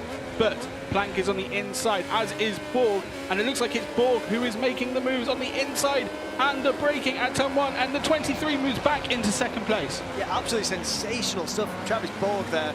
Unable to get ahead of Giulio Pugliese, but he is ahead of everyone else behind him. He's taken an inside line through 3 as well, which gave him the inside for turn 4. Is he close enough to make that move for P1, or is he going to have to defend? Well, neither really. He stays in second. Running into turn 5 though, the number 23, the inside line is blocked for him. Yeah, now Planck. he has to defend from Planck, as we see Cano Carlos Cano as well. Oh, a bit of a moment there for Borg. Adjusting himself. As Planck looked to be setting himself up to make a move there as we go through turn 7 and 8. Just readjusting. That's a brave move from Planck on the inside of turn 9 to get ahead of Borg for P2. That is an incredible move from the French rider. As we approach turn 10, once again, for the penultimate time. And Planck goes again for the lead on Pugliese. He's able to keep the title line. Oh, no, he is as well. And Borg moves into P2 provisionally. It was a big moment for Ramadipa on the curb. He goes slightly wide. It's a bit chaotic behind. So it's Borg who moves into P3 with Planck and Pugliese ahead of him. Ramadipa in P4, heading onto the final lap of this race. Yeah, the final lap, and as you mentioned before, an absolute crescendo. Planck moving into P1 at such a vital time. He's not going to be able to take advantage of any slipstream here. He's going to need to try and pull away as much as he can as we power down this 1 kilometre straight in Barcelona. And it does look like Pugliese has managed to get ahead as we approach turn 1. Who's going to be able to battle in this battle for first? How many riders do you need? It's Pugliese who gets ahead going into turn 1, into turn 2. And it's Travis Borg who takes P2, Barroso just behind in P3. Borg was able to stay on the outside through turns 1 and give him a good position through 2 to keep P2 ahead of Barroso. But Barroso is close to the number 23. Is he going to make the move into turn 4? No. So Borg holds it for now. And Planck has dropped down to P8. So he started this lap just about in P1, and he's finishing it in P8. It looks like for the time being. There's still plenty more action to come. Barroso on the inside of Borg at turn 5. That moves him into P2. He's got a couple of attempts to make up on Pugliese, but he'll have the run Watch out for into... Cano as well.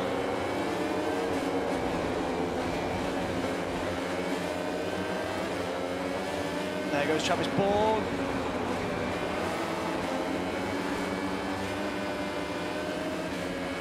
Down as we approach turn 10, the hairpin.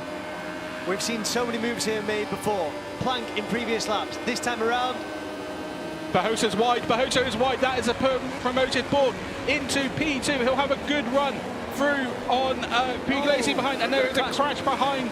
But we need to see the leaders to see how they are getting on through the final couple of corners. they're going through turn 13 now. We have 2 riders down. They both seem to be okay. We're about to be hitting turn 14. It is Pugliese who's leading. He's got Travis Borg just behind. Barroso's not out of this yet, though, nor is Carlos Cano. How's he going to finish? This is neck and neck. Who's claiming the win? Well, 2 riders out, both Travis Borg and Giulio Pugliese claim the win there. It's another photo finish. The Aspar team seems to think it's Pugliese who's won. I have to say, on our timing sheets, it looks like that is the case as well, with a gap of just 0.091 seconds. Absolutely incredible stuff from Giulio Pugliese. Travis Borg won't believe it. It could have gone any way there. It really could have gone anyway, but it does look like Pugliese has taken victory. As you say, less than a tenth between him and Borg, with Barroso not far away either. He was just 0.14 away from victory. It was an incredible, incredible race. The crash that we saw at the end of during that last lap That was Sullivan Mousy and Remy San Juan at turn 10. Well, they'll be tremendously frustrated that their race came to an end at such a late point after really having quite a fantastic weekend, both of them, I think. Yeah, Mousy was a bit disappointed because he had a crash in practice yesterday and was aiming to get through Q1 but was unable to do so, but had battled his way up into the point, so yeah, he'll be a bit disappointed it ended in the gravel trap. Well, it does look like Pugliese is our worthy winner as he celebrates with a wheelie here in Barcelona as this second race in the Moto3 Junior World Championship comes to a thrilling conclusion.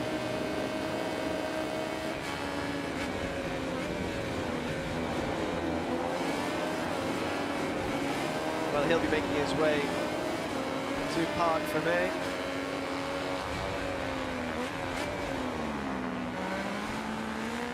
Hossa will finish on the podium as well. P3. Absolutely fantastic finish for him after his opening race of the campaign came to such a tricky end with that high side at turn 5. He'll be thrilled to have come back swinging, I think it's fair to say. He also managed to edge out by just 0.014 seconds his rival for the ETC last year, Carlos Cano. He gets 16 points on the tally.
They're after a fantastic battle. It really did look like it could have finished any one of our leading pack who were throughout the race competing start to finish, showing that there's just so much talent here. Here we just see the move that secured the win for Giulio Pugliese. Just building up such speed on that kilometre-long straight here in Barcelona. Getting his line absolutely perfect heading into turn 1. And he was able to maintain it for the entire lap as well.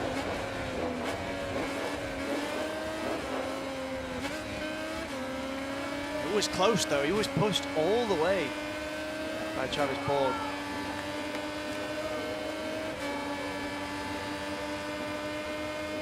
Number 1 here in race 2 in Moto3 Junior. And here we are back down in Park Fermé. We'll be hearing from him shortly. For the time being, we can see how he enjoys it.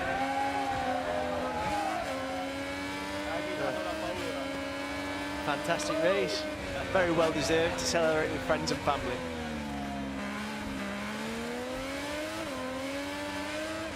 Always a very emotional moment. Park Fermé.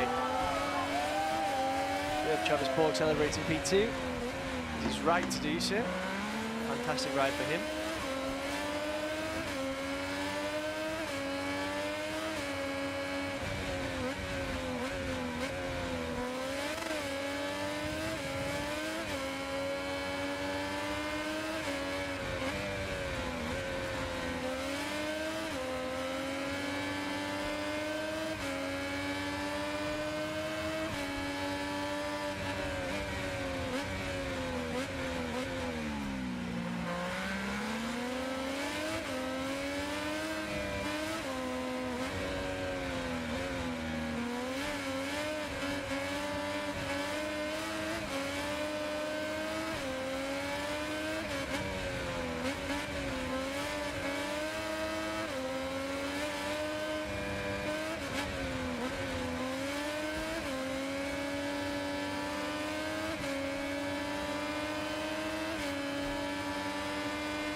him at the opening corner, but Foggia is currently staying right on Fernandez's tail.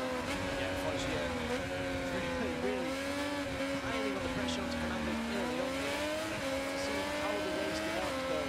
But you have to imagine that Dennis Foggia is going to be employing that maturity, that experience from the World Championship here. This time around, he's going to be able to make it count for a little bit more. This is all about learning for Foggia at this stage of the race. We just see him running slightly over town by bit, no harm done. Just on Bruno Elodre, he has dropped to P9 on this opening lap. He's 1.5 seconds behind Fernandez already. Very interesting to see how that develops there. As we approach turn 10, a real overtaking hotspot, real opportunity for someone to make a move. No one of these lead groups seems to be taking the bait just yet. Although Foggia did seem to be going a little bit wide there. There's multiple lines you can take from turns 10 and 11, so I don't think there's anything to worry about. Foggia perhaps he just prefers taking a slightly wider line from turns 10 and 11. As we approach turn 14, first time in this 15-lap race. Manuel Brinson, he retired from race 1 early, so hoping to put his right currently in P18. Maybe he'll be able to get ahead and fight for the points. Unfortunately, trying to get as close as possible here. Just note, Jacob Woolston currently in P4. I think he's just been promoted to P5 by Panamera, who's up one place. But Ralston had a good start on lap 1, moving up into what was P4. Yeah, now he's been right, as you said, he's up 2 positions there. I remember Yambias from 4 positions into P6.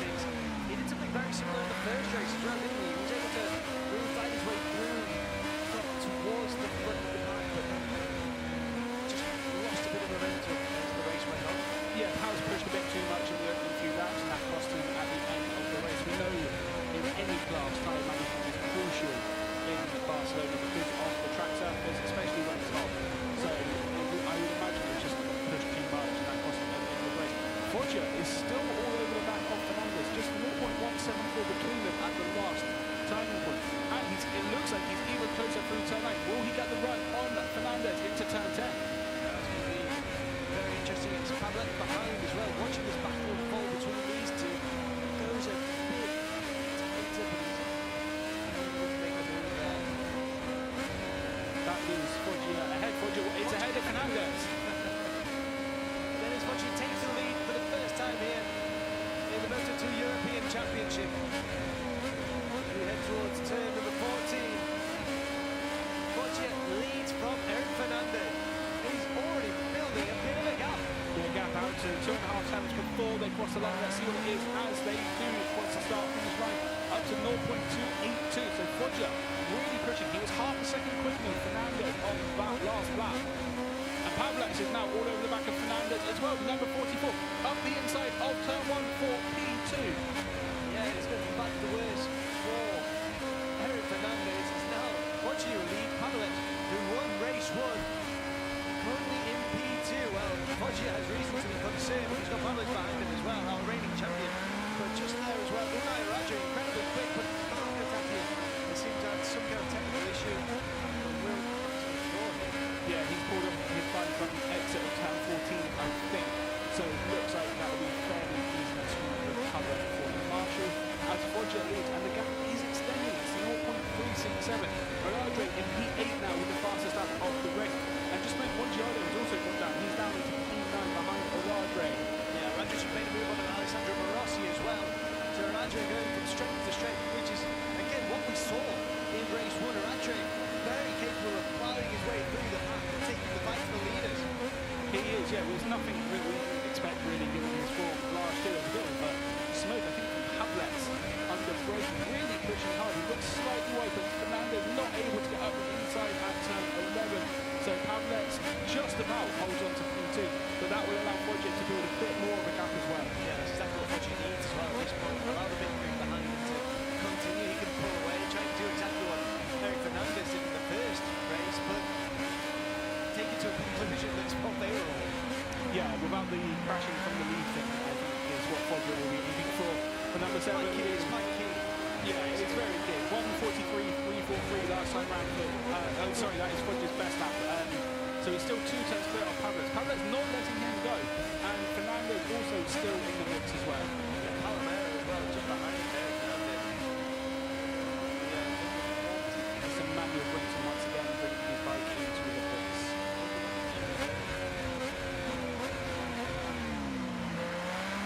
We return to sector 2 and our race leaders. Dennis Poggi, the Italian, on his initial round here in the Moto2 European Championship. We head down towards turn 5, the tough left-hander, Unai Radre, making a very, very bold move there on the inside, turn 5. And now he's up to P6. Yeah, Radre on the inside of Fernando Yambias at 5. A brave move considering how far back he was when they started braking for turn 5, but he made it work. Absolutely. Now he's got to get ahead of Jacob Rolston there.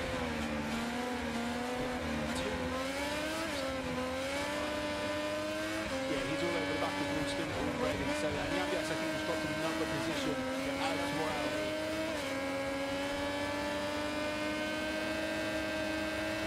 Going to sector 4. Still Poggi who leads ever so well to maintain the lead since taking it. As we approach turn 14. The exit, of course, so important. Look at the gap Poggi's been able to build on. Just visually, he keeps extending it and extending it. Now just under half a second to Pavlet. But we know how strong Pavlet is in the second half of the race. So if number 44 stays in this position, I think he'll consider himself favourite at this point. Well, he's got a lot of self-belief, so I'm sure he will. Got Palomero on the back of Eric Fernandez there. So close. He's going to try and make a move here on the inside. Not quite close enough. Yeah, Eric Fernandez not getting away as well. Huge race at all as he didn't do it. I wonder if he's decided just to sit behind Pavlet and Foggia and just see what they're doing. Not necessarily push too much, we're just getting a replay heading into turn 1 of the heavy braking zone, and it's Foggia first of all, of course, and then Pavlet as the field goes through. It's an incredible camera angle in slow motion we have down on turns 1 and 2. Very grateful for it. Foggia's still leading there. The gap now up to nearly 7 tenths of a second. Fernandez looking back behind just to see who's closest. Still Palomero all over the back of the number 4. But yeah, Foggia is starting to pull in. He did lose a couple of attempts in that sector, but still got enough of a gap to Pavlet's behind. It's half a second really. So he'll be very happy with the way this race is unfolding so far. For the rest of the round, this is much closer than maybe some of them would have been expecting, even after so few laps so far. Perhaps, yeah, but we know that in these conditions, this heat is going to be time management more than outright pace. So if Foggia is able to do this pace while managing his tyres, he's in a very good position. Again, we know how strong Pavlet is at the end of the race, and Radre has got ahead of Jacob Rolston now, so he moves up into P5.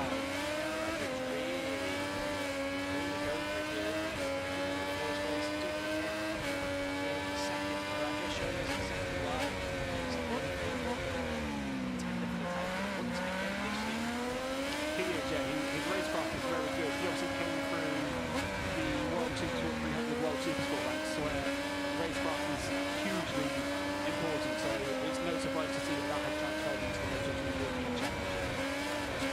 Whatsoever. Unai Radre there.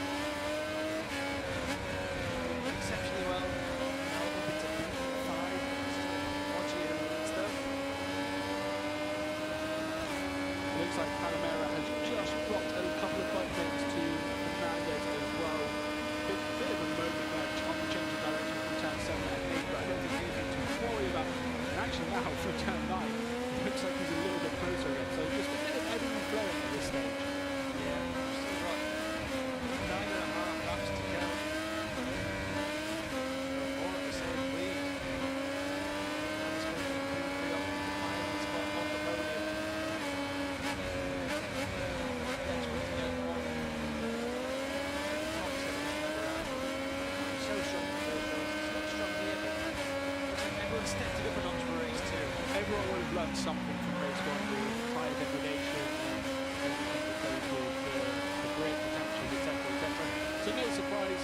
I think it's good for Fernandez at this stage. It was just a little bit of a gap to Palomero, who's now having to defend from Unai Eladre, but also staying in the mix for a podium or a win. Eladre on the inside at turn 1. Palomero with his leg dangling, but Eladre just comes on through, moves up into P4. Eladre showing real aggression, real strength. He knows exactly how to get the best out of that bike. He's done that once again.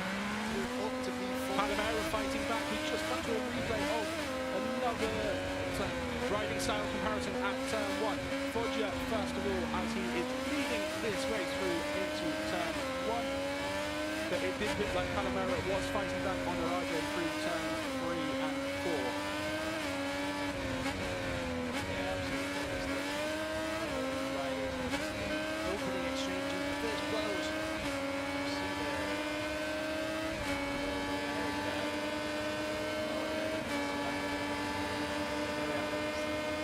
Eladre is ahead of Palomero again, so I wonder if that came in turns 4 or 5. But the number 10 seems to be ahead. If he can defend now into turn 10, you would think that would be his position. Getting strong here, though. It does look like he could be able to defend well. As you mentioned, the race car from Eladre really demonstrating something fantastic. Here's the move from Eladre to regain P4. That's done under braking at turn 5 on the inside, leaving Palomero nowhere to go. Absolutely incredible. Yeah, great move from the Spanish rider to move into P4, and now he's chasing down Eric Fernandez. A few tenths between them at the last timing point, and that gap is pretty much the same as they start this lap. Yeah, right. Just going to be about the there's a lot. He's got pace. He's a fantastic rider. Earlier, so strong. Still trying to find his way through the likes of Eric Fernandez and Cavendish and apply the pressure on Foggia. He does, yeah. It does look like he's a bit more comfortable on the bike at this stage, and given the chance that we saw him have in race 1, it's quite the turnaround for Eladre. Already latched onto the back of Fernandez heading into turn 4. Yeah, just looking for Palomero and Moroso with him as well. So what was looking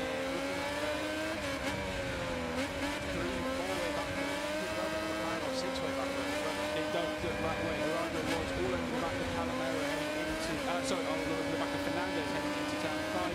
No move to make through turn 6, 7 or 8, and you would think not turn 9 either, but turn 10, Eladre, if he gets a good run out of Cancer, then he has a very good chance of making the move under braking at turn 10. And we don't look scared to make that move either. We're out on the run down. Is he going to land it up here? Did have a look, did show Fernandez his front wheel, but opted against going for the actual move. But tighter line from 10 and 11, and no, Fernandez is able to hold on. Yeah, Fernandez really well defending there. But he's got a problem on his hands here. He's got a real problem in the shape of Unai Eladre. He was going to be waiting for the right moment to make that move and to move into the final podium position.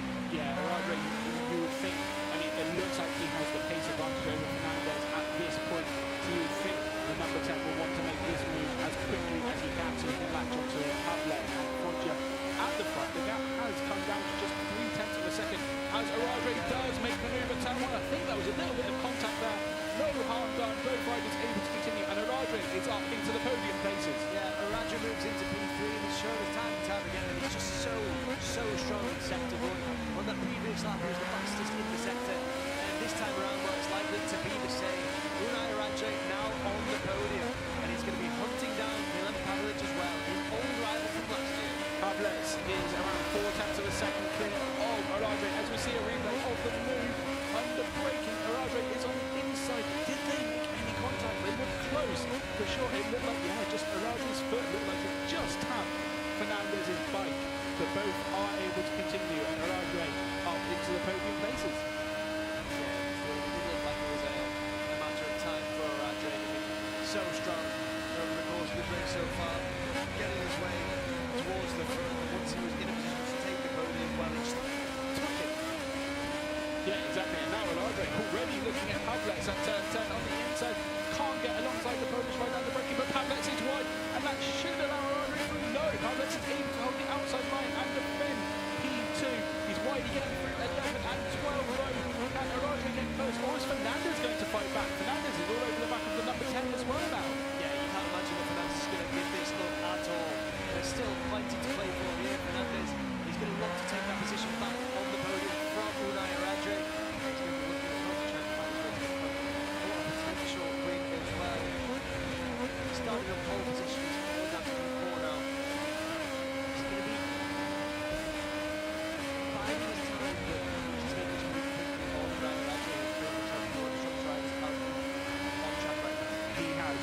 looked like Aladre and Pavlec, the gap went in favour of Pavlec last time round, but there's still only a tenth and a half, 2 tenths between them. So again, it's just a bit of ebbing and flowing. Fernandez will need to defend for Panamera at this point, but he does really need to focus on Aladre ahead of him. But Panamera is all over the back of the number 4 into turn 4. Yeah, Palmer really close there. Looks like most of these getting moved, but still Podri is leading. That's just 3 tenths of a second now from Pavlec. And Barradre getting close as well as we go through turn 5. Not quite close enough either to make a move, but knowing Barradre into him after a time as well, if he could just get a bit closer, and then he'll just have himself. It is probably a matter of time for Aladre, but again, we know how strong Pavlec is in this stage of the race. So, 3 tenths to Foggia, you would think, based on what we know from Pavlec, and obviously we know Foggia is very experienced in World Championship racing, but this is a new championship for him. And it looked like, again, Pavlec's a bit wide, but Aladre couldn't quite make the move stick. But they're soon going to be all over the back of Foggia. The gap is now under 2 tenths. Yeah, Pavlec's just fighting 2 battles really at the same time. He needs to be aggressive to try and beat Foggia, but he needs to be effective to hold back Barradre. Seemingly relentless in assault here. As soon as you start riding defensively, you're going to lose touch with the guy in front. So for Pavlec, just focus on Foggia, and if Aladre comes through, go with it, because he will have good race pace that you can use to your advantage as well. Could be coming through right now. Not quite close to there. Pavlec also continuing to move in turn 1. Aladre on the back of Pavlec through turn 1 and 2. Foggia looks like just able to extend that gap out a little bit through that open chicane and into turn 3, up to around 2.5 tenths, but that's nothing. And we've got a 5-rider scrap for victory going on right now. The MotoJunior European Championship that is very Aladre was wide, and that's going to allow Fernandez through on the inside of turn 4, but Aladre will have the inside of turn 5, and he's able to keep that position. But a rare mistake from Aladre. a rare mistake in Fernandez. Fernandez was able to take advantage of it as well. You don't think he saw it coming? No, and there was a good recovery from Aladre as well to make sure that he was able to keep position, and he just immediately made sure he had the high line into turn 5 to keep Fernandez at bay.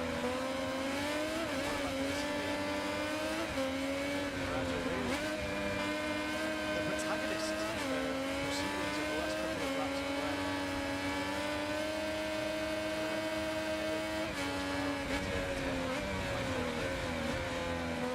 This is just a mistake of Aladre running slightly wide, and yeah, allowing Fernandez through on the inside, but that did give him, against Aladre, the inside for turn 5, and that allowed him to defend position.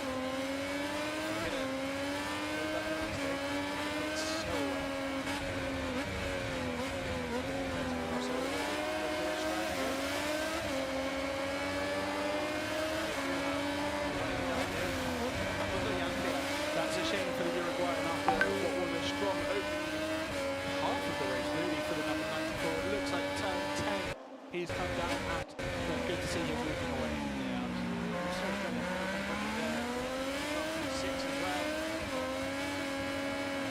Aladre is all over the back of Pavlec once again, heading into the second sector. We'll just see the end of Yandias's crash. It looks like a typical turn 10. Lose the front after the braking. That's the hopes of a strong result over. But good to see him walking away. As we see Aladre, is he going to make the move at turn 5? He is. Barradre gets ahead of Milan Pavlec, and now will be in a position to hunt down Foggia at the front of this Moto2 race. Unless Pavlec tries to hit back, he's not able to get close enough to do so.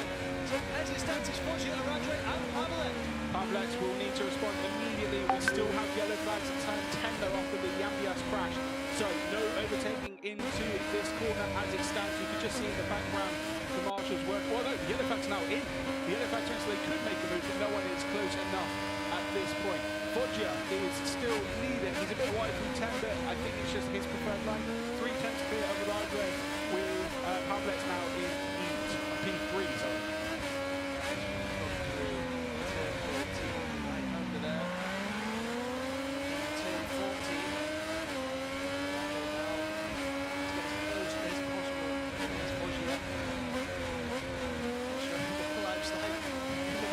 European Championship. The gap over the line just 0.16 seconds, so very, very close.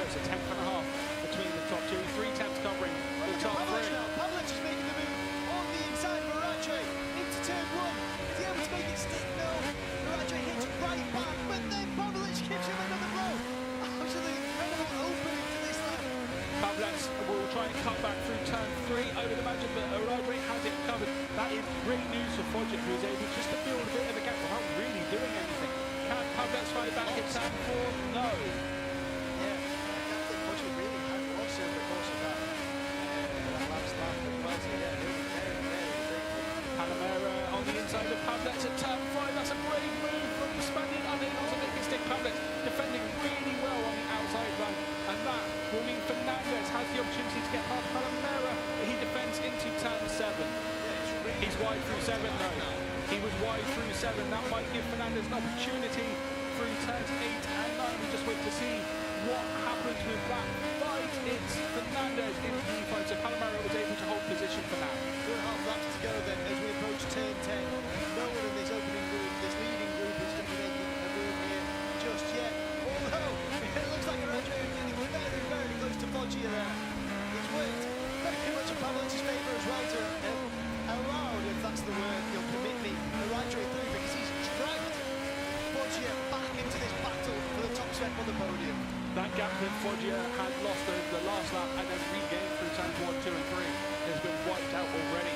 Oradre a tenth and a half behind him. Let's just see what the gap is across the line. 0.127. Oradre will be close enough to make a move, but will he have to defend from Pavlets? Well, it remains to be seen. Pavlets is not going to be. There is Oradre. Hits the front then. With just 2 laps to go here in the Moto2 European Championship. The Spaniard is now in P1 and has wrested that position from Dennis Foggia. Pavlets remains in P3. A great overtake from Oradre under braking at turn 1, the common overtaking spot, but he was able to get ahead of Foggia using those brakes. We'll just see a replay of it here, taking the inside line and able to get ahead of the number 7 sideways, sliding his bike as he got it stopped, but able to gain the position.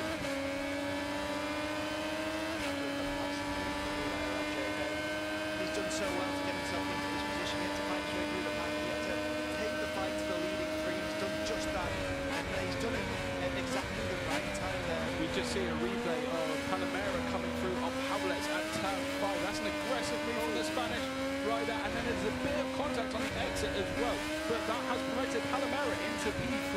Panamera now in a podium position. Pavlets down to P4. There's still plenty of time for this to change. It's chopping and it's changing, but it is currently in the front. Unai Oradre is ahead of Foggia, and Pavlets out of the podium positions for the first time in this race. Oradre has a gap of around 3 tenths over Foggia heading through turn 13 on the penultimate lap. That would be enough if this is replicates on the last lap to hold the lead through to the line. And it's getting wider and wider as well. It's not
starting from P4.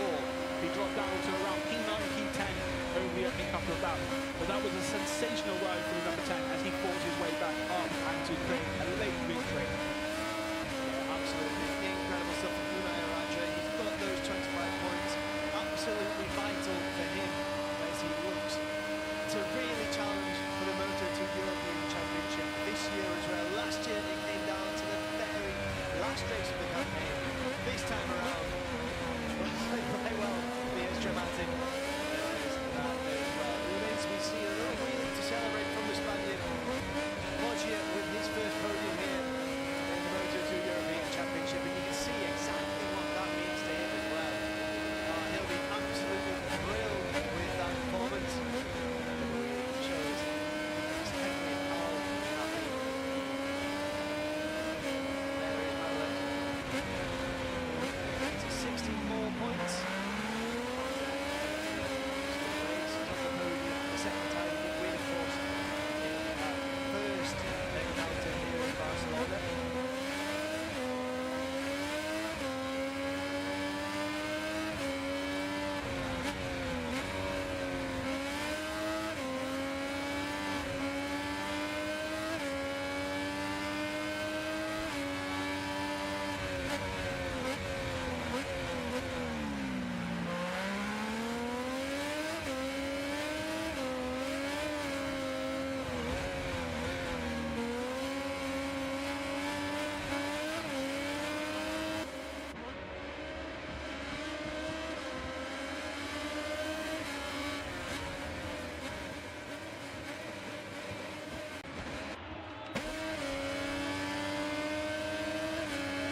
So he knows what it means to be competing at the front of a race in this class.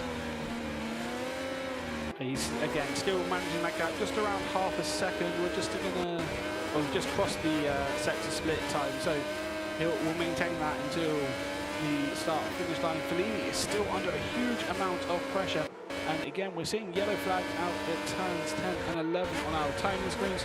So we just went to number 59.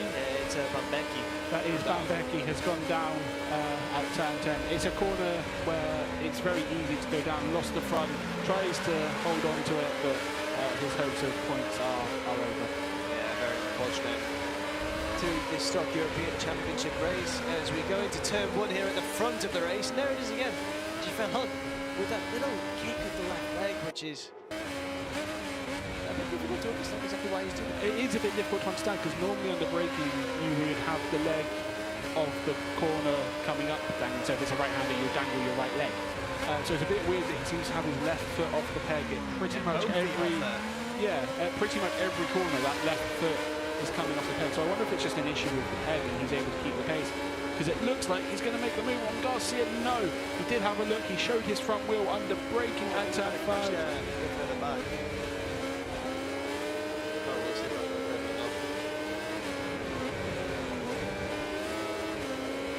Nothing has appeared on our timing screens, but Fellini is still under a huge amount of pressure from Rivera. The two riders fighting it out over P5 in the first third of this race. It's been fascinating up in those first exchanges with Trias having that really, really poor start and then just pulling everything back together so quickly as we do see David Jimenez making a move now at turn 10. Strong performance from him in the middle of the pack to get ahead and maybe try and start approaching the leading group, although this is fairly difficult to... Yeah, he'll have a hard job to make that gap up. He's in a group of 5 riders or so fighting over P5, and then there would be a 2-second gap to bridge as well if he was able to get to the front of it. So it would be tricky for the number 37 or anyone in this group to latch onto the back of the Trias, Ruiz, Garcia, Fellon battle. Although saying that, Trias and Ruiz have broken away as well, so it's now 2 riders fighting for victory, and then Fellon and Garcia fighting over P3. And on timing screens, Fellon is ahead of Garcia, and we just saw it in the foreground there. Yeah. The number 5 then ahead of Garcia, so the French rider on the podium as it stands. But we know there's a long way to go in this race, and there are incredible fights a bit further back. Yeah, it's a class that delivers real excitement throughout the entire grid, whether those are at the front or a bit further back.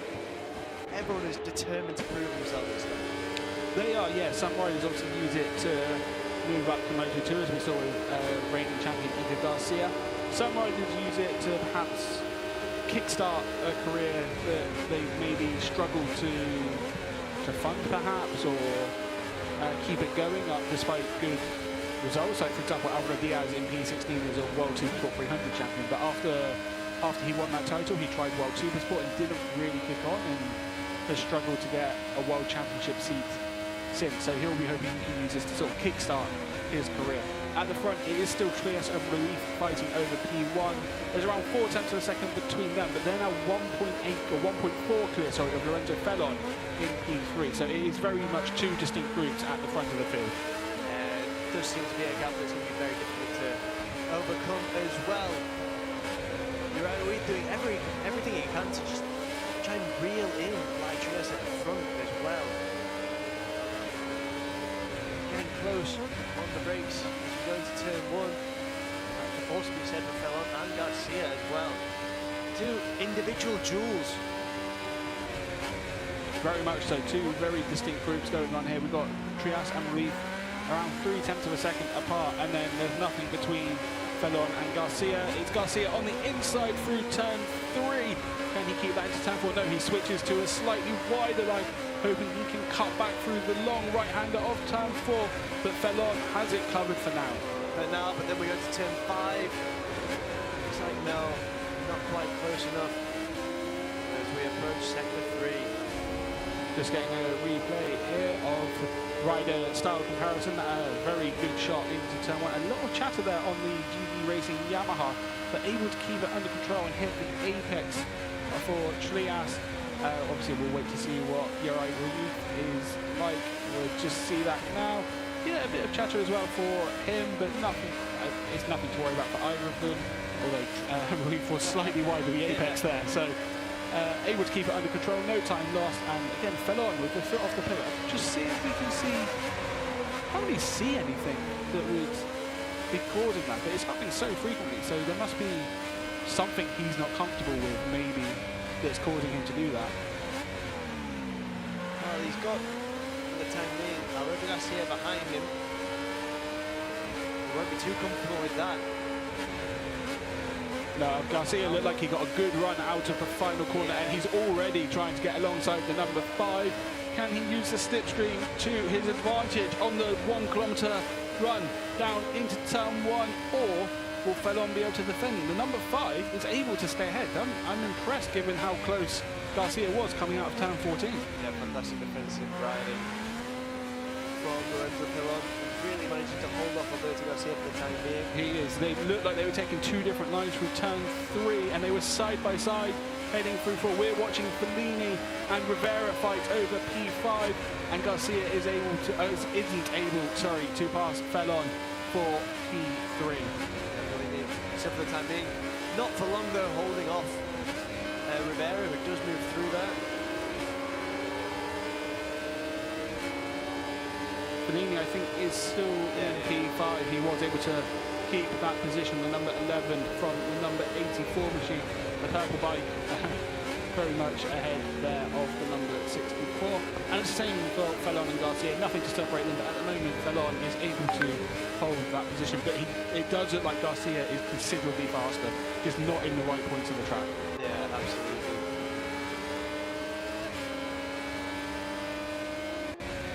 Huge gaps between these 3 duels we've got at the front. 2.662 seconds between our leading duo and that behind, and then 0.661 of Martin Jesus. Yeah, just very dejected. Yeah, just bringing his bike back into the pits after I think he crashed earlier at turn 10, and someone else has gone down as well. Just wanted to see who that is. Can't work out who.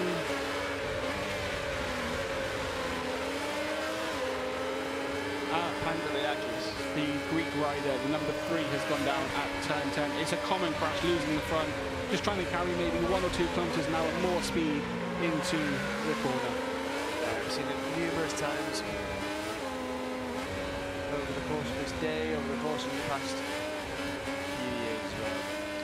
Yeah, we've also got a crash at, well, on timing speeds it's saying turn 23, that's turn 13, because turn 23 doesn't exist, but that's a fast crash for the Indian rider, and good to see he was able to walk away from that.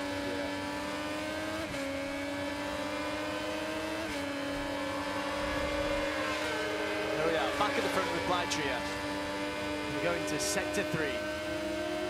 Trias was slightly wide through turn 7 that I don't think it's going to have much of an impact through 8, 9 and 10. He should still have enough of a lead to keep P1, but just maybe a little bit of pressure showing, because it did look like he was slightly wide.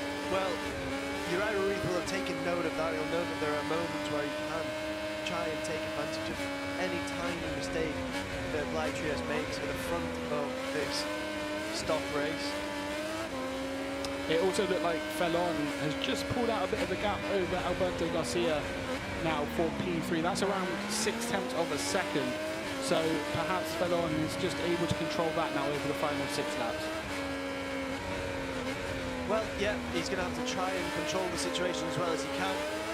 Alberto Garcia did look like he was going slightly faster as well over the next couple of laps, so maybe if he's lost that momentum, he's not going to be able to mount the challenge later on. It could also be that he pushed a bit too hard trying to get ahead of the of his rival, and then has not been able to. Now he's to hold back for a bit, or just doesn't have the tyre to go full gas now at the end. Absolutely. It's still going for gas at the front by Trias and Gerardo Ruiz, really setting the bar. They are, and there's still not a lot to choose between them. 4/10 of a second, also the last timing point. Again, Trias may be slightly wide, but it'll be fine heading into turn 5, and he's back on the racing line, and no harm done. Alberto Garcia hasn't lost much more time to Fellon, so maybe the podium fight isn't over just yet, but the number 31 will need to get a move on, because Fellini is less than a second behind him. Yeah, they're going to start thinking about that now. Who's going to be onto the podium? Currently Fellon alongside Ruiz and Trias, battling it out in the front. Just a few tenths between Fellon and Garcia at the last timing point on the run into turn 1. Fellon took a slightly defensive line initially, but was able to go back through the normal racing line, and Fellini is still ahead of Rivera for P5 as well.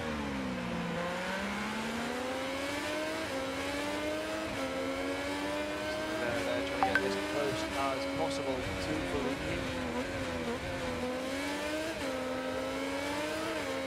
The front pair have pulled out a gap of 4 seconds to Fellon and Garcia, so it just shows that Trias did, when he signalled to say he had the pace to go, he wasn't wrong, he very much does, and so does Ruiz. A couple of tenths between them heading into the first corner with 4 laps to go. Ruiz now closer than he has been for a few laps, and Garcia making the move at turn 1 under braking. Fellon barged out of the way, and the number 31 moves into P3. Yeah, absolutely incredible stuff. And we've just almost written him off as well, because he'd been pushing so hard for the previous few laps, then it looked like he dropped off a bit.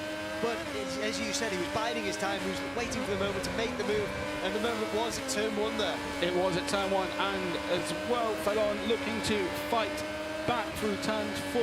Is he going to be able to take a Tyson line? Not this time. And we see the move at turn 1. So it's Garcia on the inside, legs dangling out under braking, and Fellon again with his left leg off the peg. But it's Garcia who comes through to take a provisional podium spot. For the time being, yeah, but that battle feels like it's not going to be coming to a conclusion anytime soon, does it? No, you would think Fellon will fight back, and he's still racing alongside number 31 heading into turn 10. So if he can get a good run out of 9, which it looks like he might have done, if he's close enough, he moves to the inside line, and the number 5 on the inside. No, he's not able to make it work, and Fellini has to defend as well from Rivera, and Rivera goes wide. Yeah, this gap as well between these various groups has really come down as well. The only gap that's growing is the gap between the leading 2 and everyone else. Yeah, Trias and Ruiz have pulled out more than 5 seconds over Garcia in P3, aided of course by Garcia and Fellon fighting. Everyone using the green paint there, so that's something to keep an eye out on the final lap if needed. But it is Trias 3 tenths clear of Ruiz heading down into turn 1, and Garcia, Fellon, Fellini and Rivera separated by 4 tenths. So this is now a 4-rider scrap for P3. It looks like Fellon's getting ahead there as well. Fellini has the inside line. Fellini. Yeah, absolutely incredible stuff. Fellon was able to defend that, 'cause it looked like Fellini was deep into turn 1, which meant he had to compromise turn 2 to make sure that he was able to get a good run through 3. So Fellini's done well to recover that in P4, but it allowed Fellon to get back ahead. And now Fellini's going to have a look. No, he's not able to, but Garcia is now all over the back of the Italian. Yeah, this 4 is really battling it out now. They know they've got just 2.5 laps to go. And if they want the position on the podium, then they need to be in as best a position as possible. Rivera looked like he was making the move on Garcia at turn 5, but Garcia's responded at turn 7. That's a brave place to make the move, but the number 31 is able to make it stick. I think it looked like he had a bit of an error coming out of the corner, but able to hold position. Yeah, now as we go rolling down towards turn 10, is this a position where anyone's going to try and make a move? Not this time around, but we could see some action there. Yeah, it's turn 10 on the last lap will be a hot spot, you would think. Potentially between Trias and Ruiz, although Trias has opened up that gap to now more than half a second over the number 72.